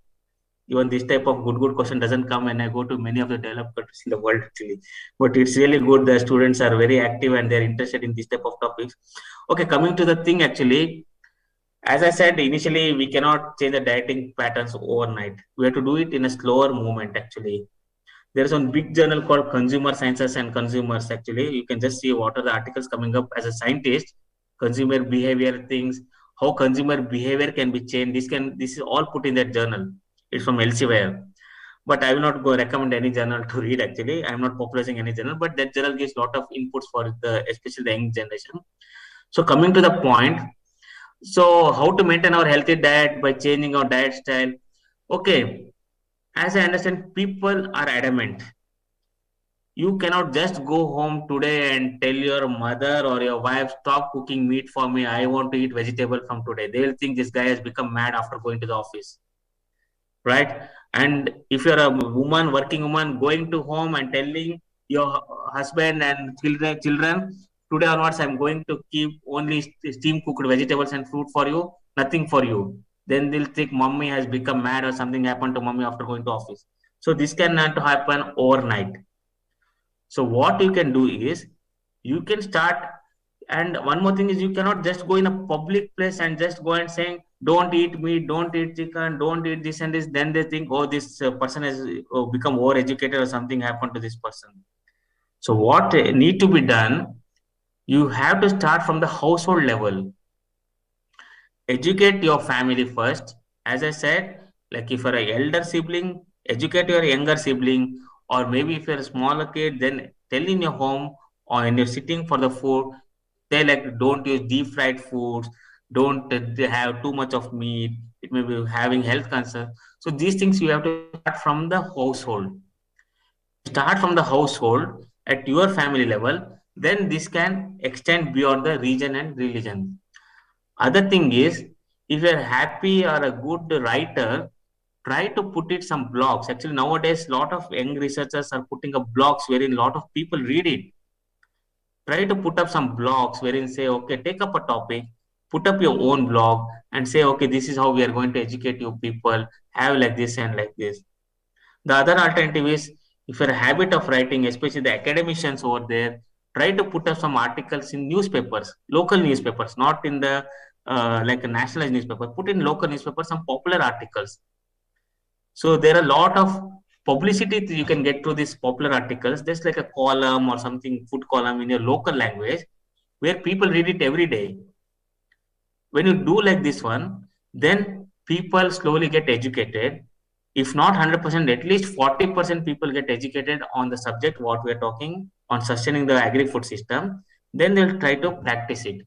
This is how you have to go step by step. We are not in a country where dictatorship is there, wherein the government says stop eating, we cannot do it. But we can educate the people from the, as an agri-food scientist, from the household level. These are the options available actually. And then you always need to say, okay, if you eat this, if you have this, you're more healthy, you're stress less, everything. You need to motivate the people. That is much more important actually. This much I can say as of now. Is it okay, Dimas? Okay, yes, I totally agree with you because when you talk about writing an article, simple article, popular article in a newspaper, my university, some of lecturers in my university also do it, including in the Department of Food Science and Technology here. So then we can spread our knowledge in simple way. So then the common people can really understand. Yeah, yes. We can also even I also do same thing. Even I also do something. You can put in a university web page, write a column in your departmental column, have something, because nowadays everything is in Facebook, WhatsApp, social media. Create something and just share the knowledge with the people, so they are educated, the society is educated, consumers are educated. Okay, thank you so much for the answer.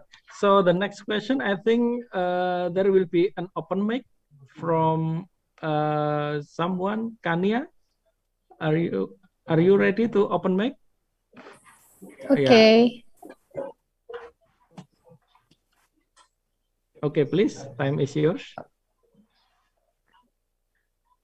Okay, thank you, Dr. Dimas. Good afternoon, Professor Rajeev Bhat.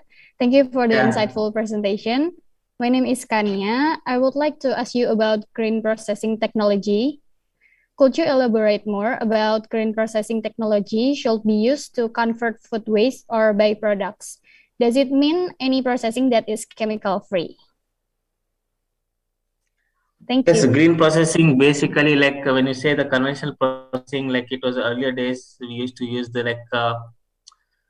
like maceration or using the solvents, reagents, and other stuffs. But nowadays, when you're telling the green processing technologies, like physical processing technologies, like even like you're going for thermal treatments, or maybe you're, as I said, maybe you're going for physical treatments like radiation technology. These can also like ultrasound treatments, microwave treatments, infrared treatments. These are all the green technologies that can be adopted.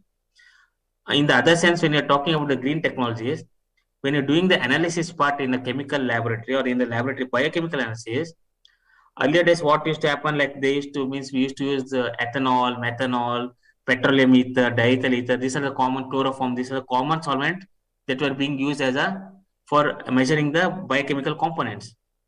So now we can use ionic liquid fluids, supercritical carbon dioxide extraction modes. These are some of the modes that can be used for getting the same information using the green technologies without the use of chemicals. So one side is green processing and preservation technology. One side is green technology wherein you're not using any chemicals for your analysis. The other side, when you're saying green technology, means use of natural botanicals for preservation of your food. For example, nowadays food additives, food preservation, everything is done through the artificial mode or the synthetic or chemical base. So how about exploring something which has got natural antimicrobial activities, natural component, plant-based? Why not use it as a food additive or a food preservative mode?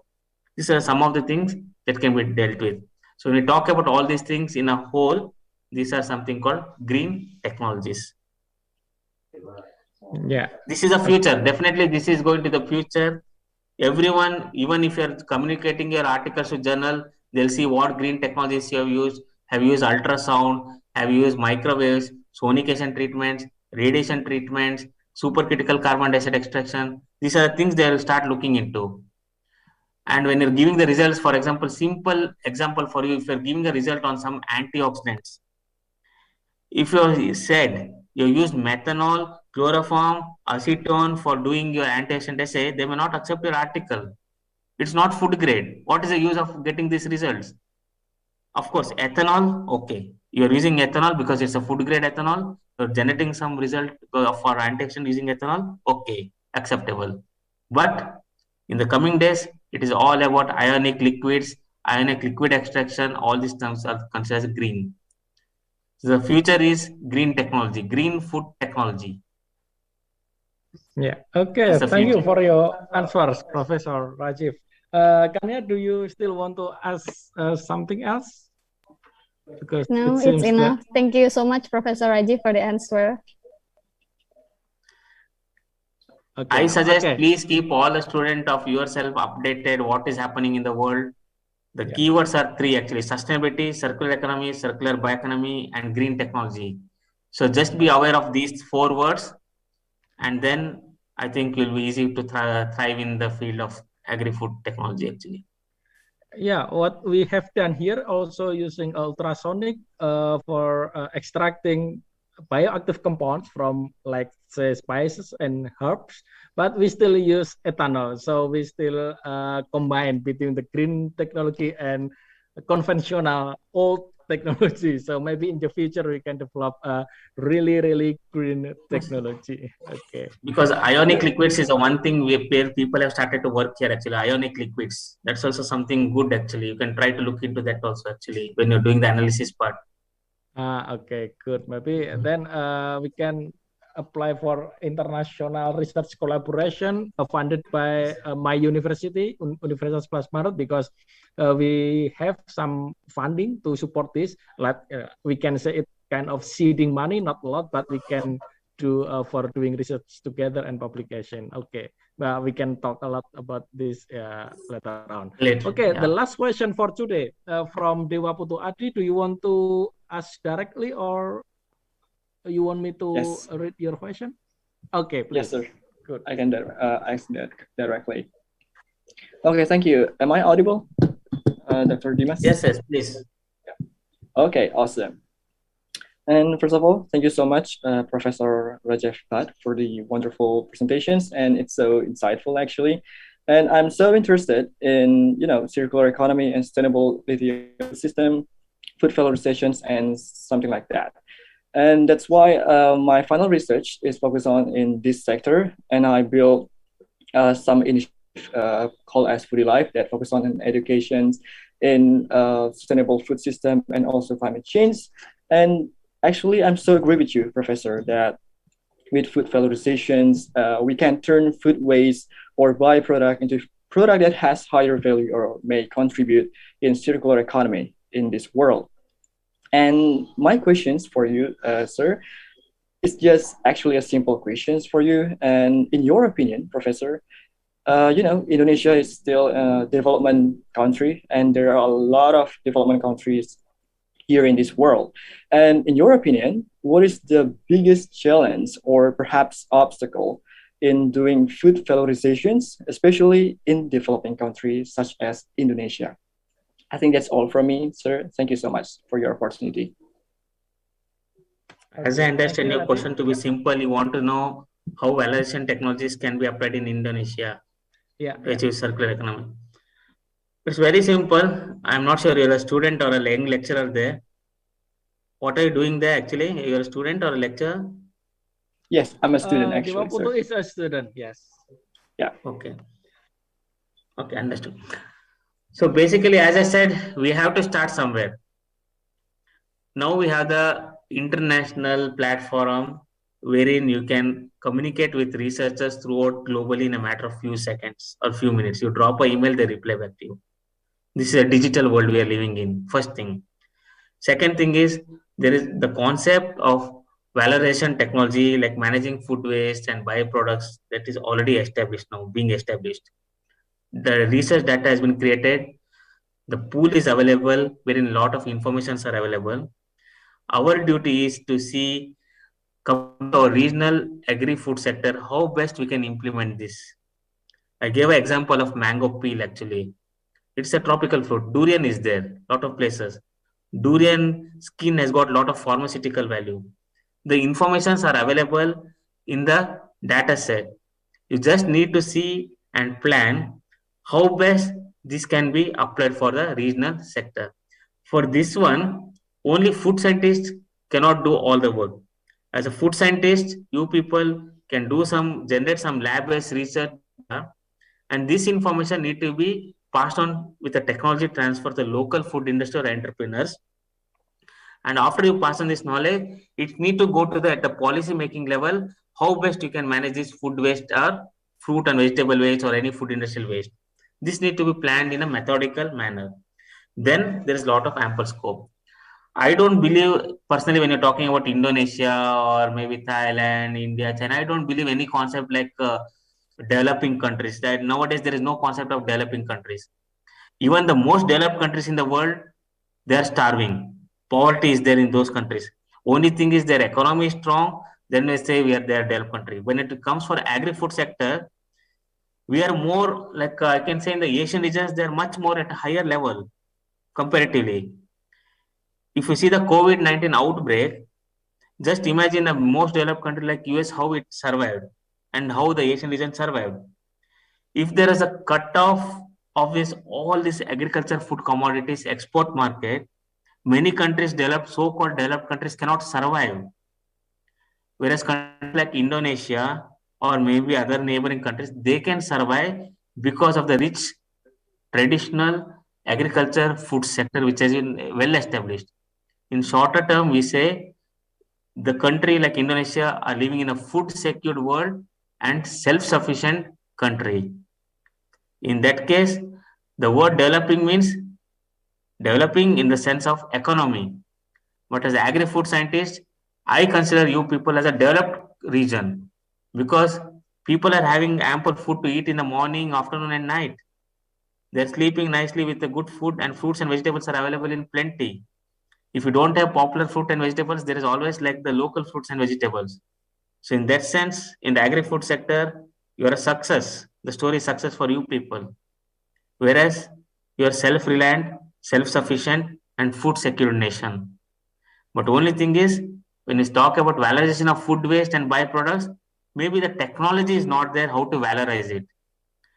Like as Dimas said, maybe he'll apply for some grants, he'll get some modern facilities or instrumentation facilities wherein you put one side the fruit, the juice comes out, the other side the pomace or the waste comes out, and that can be processed into value-added products. That everything depends on the technological innovations. I say that it's just a matter of time when the technology comes to your place, and then you are in a much higher success rate. I'm very positive on this aspect in many of our Asian regions actually. Imagine COVID-19 was the best example for you people. Like when people were starving in many countries without importing the food commodities, regionally you had a lot of food to eat. Whereas many people didn't have anything to eat, especially if you see some of the European countries, they're all totally dependent on imported foods. But it is not the case in Indonesia or the neighboring places. So it's quite something on the positive note for you people. Only thing is, population is huge like India and China. We need to manage it. Food security need to be achieved. Safety and quality of food need to be achieved. This can be done, especially when you see a lot of young food scientists sitting in your place, especially your lecturers who are there. They're all experienced people. They can share the knowledge with you people and they can achieve the success. You are the future generation who can achieve the sustainable practices. That's what I can say. Okay, thank you so much, Professor Rajeev. I think your opinion is totally true. I agree with you as well. So then actually our country, let's say Indonesia, have a big potential actually. But yeah, Yes. we have to start from now and start from certain point and we can move forward. And I always say, Dimas, agriculture land is a gold. Actually, investment in gold is much costlier than investing in the land. Invest in the land. Put your effort to the land, agriculture land. It will mint money for people if you plan properly. Yeah. And everybody need to eat food. So then we actually have a big weapon in the future, actually, if we can treat carefully or correctly. Okay, actually, I have a lot of questions as well for discussing, but unfortunately, the time already over, so we have to close this session.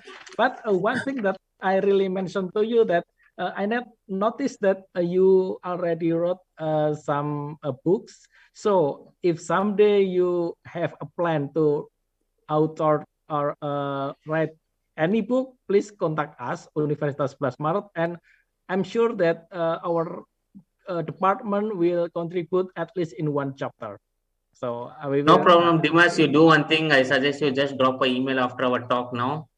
Okay, good. There's a new book coming up from the supply chain management in the agri-food sector with my collaborator Riccardo Accuracy from Italy. We are doing something for the LCYR. Okay. So there are things that has to be taken up. Some 4 or 5 chapters are remaining. So just to initiate the collaboration with me and your department staff, and to encourage especially the young people there. So I'll try to send my invitation for you. Drop an email to me, to my Gmail especially. Okay. Okay, then good. I'll try to reply to you, and we'll start something somewhere. And hopefully someday I can visit your people. I really like to meet the young generation and see what is their opinion. At least when I talk to 2 or 3 people, I can know the quality of the standards. The students, they're very nice, very good. Yeah. Okay. Because Okay, in cool. my opinion, I say like no need to taste all the grape one. Just taste 1 or 2 grapes. You know the quality, it's sweet or good. So from my discussion with your students, I think I'm very happy with their input. Actually, they really looks good, encouraging and motivated people. Yes. So if there is also any opportunity from Indonesia, I will inform you. Then in the future, maybe we can make proposal or something project together. Maybe, we can talk later, Dimas. No problem. We can talk later. You drop an email to me.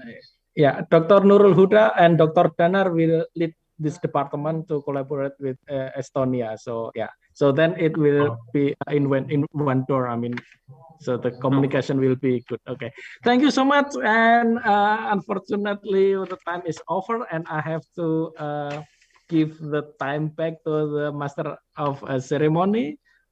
So thank you once again to Professor Rajeev, and I really hope in the future you can come again to Indonesia virtually, but I really hope directly. I mean, you can visit Indonesia, the university. Yeah, I also open the invitation for all of you and your students who are interested to come over here.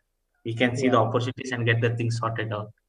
Good. Okay. Thank you so much. And please, the MC time is yours.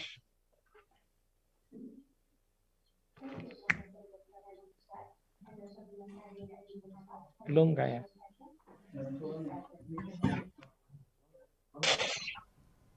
Thank you, Professor Dr. Rajeev Bhat and Dr. Dimas Rahadian Aji Muhammad for the fruitful session and interesting discussion. Thank you for sharing once again. The organizing committee would like to give certificate virtually to the speaker for his high-level scientific talk today. The certificate will be presented by the head of Department of Food Science and Technology, Dr. Danar Prasetyangga. Okay, thank you very much, MC. Professor Rajeev, thank you so much for your insightful lecture. And I see all the students are very interested and have very enjoyed to learn from you. So thank you so much. This is a token of appreciation for our department, for you. And also we really hope that we can make other activities together in the future. And as Dimas mentioned, and also as Dr. Nurul Huda mentioned, we can start initiating some other activities in the future. Again, thank you so much, Prof. Rajeev, and we really hope to meet you again. Okay, thank you so much. Yeah. Thank you, Danar. Thank you, everyone, Dimas, everyone, Nurul, everyone, for inviting me. Of course, one thing I forgot to say is like in this lecture, I didn't really present all my publication or the lab-based results, but sometimes it is too boring for the young master student or PhD level to listen too much about what was our publications. But they always have access to my publications. If they're interested in some topic, they can always contact me, especially for the results or something discussions. They can drop an email to me. I'll try to help them, and we'll try to see out. And regarding the academicians, Danner and Dimas, we already discussed what we can do together. Yeah. So we'll plan for it personally later on in our closed room discussions. Okay, great. Thank you Thank so you. much. It was very nice interacting with all of you. Good luck for the young generation people, and let us be in touch with all of you. Thank you so much. Thank you. Bye. Thank you. Bye. Bye-bye. Okay, thank you. Time back to MC, please. Thank you.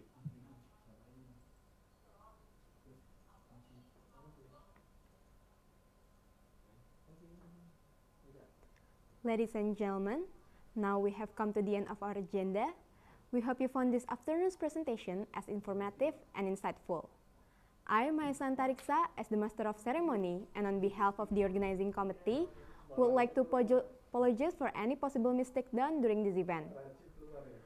I would like to remind you that tomorrow we will have another lecture by Associate Professor Dr. Yaya Rukayadi from University Putra Malaysia with the topic of natural product as antimicrobial and antioxidant agent in foods. So don't forget to join us again at 10 a.m. Thank you very much for spending time with us today. Good afternoon and see you tomorrow. Wassalamualaikum warahmatullahi wabarakatuh.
Thank you.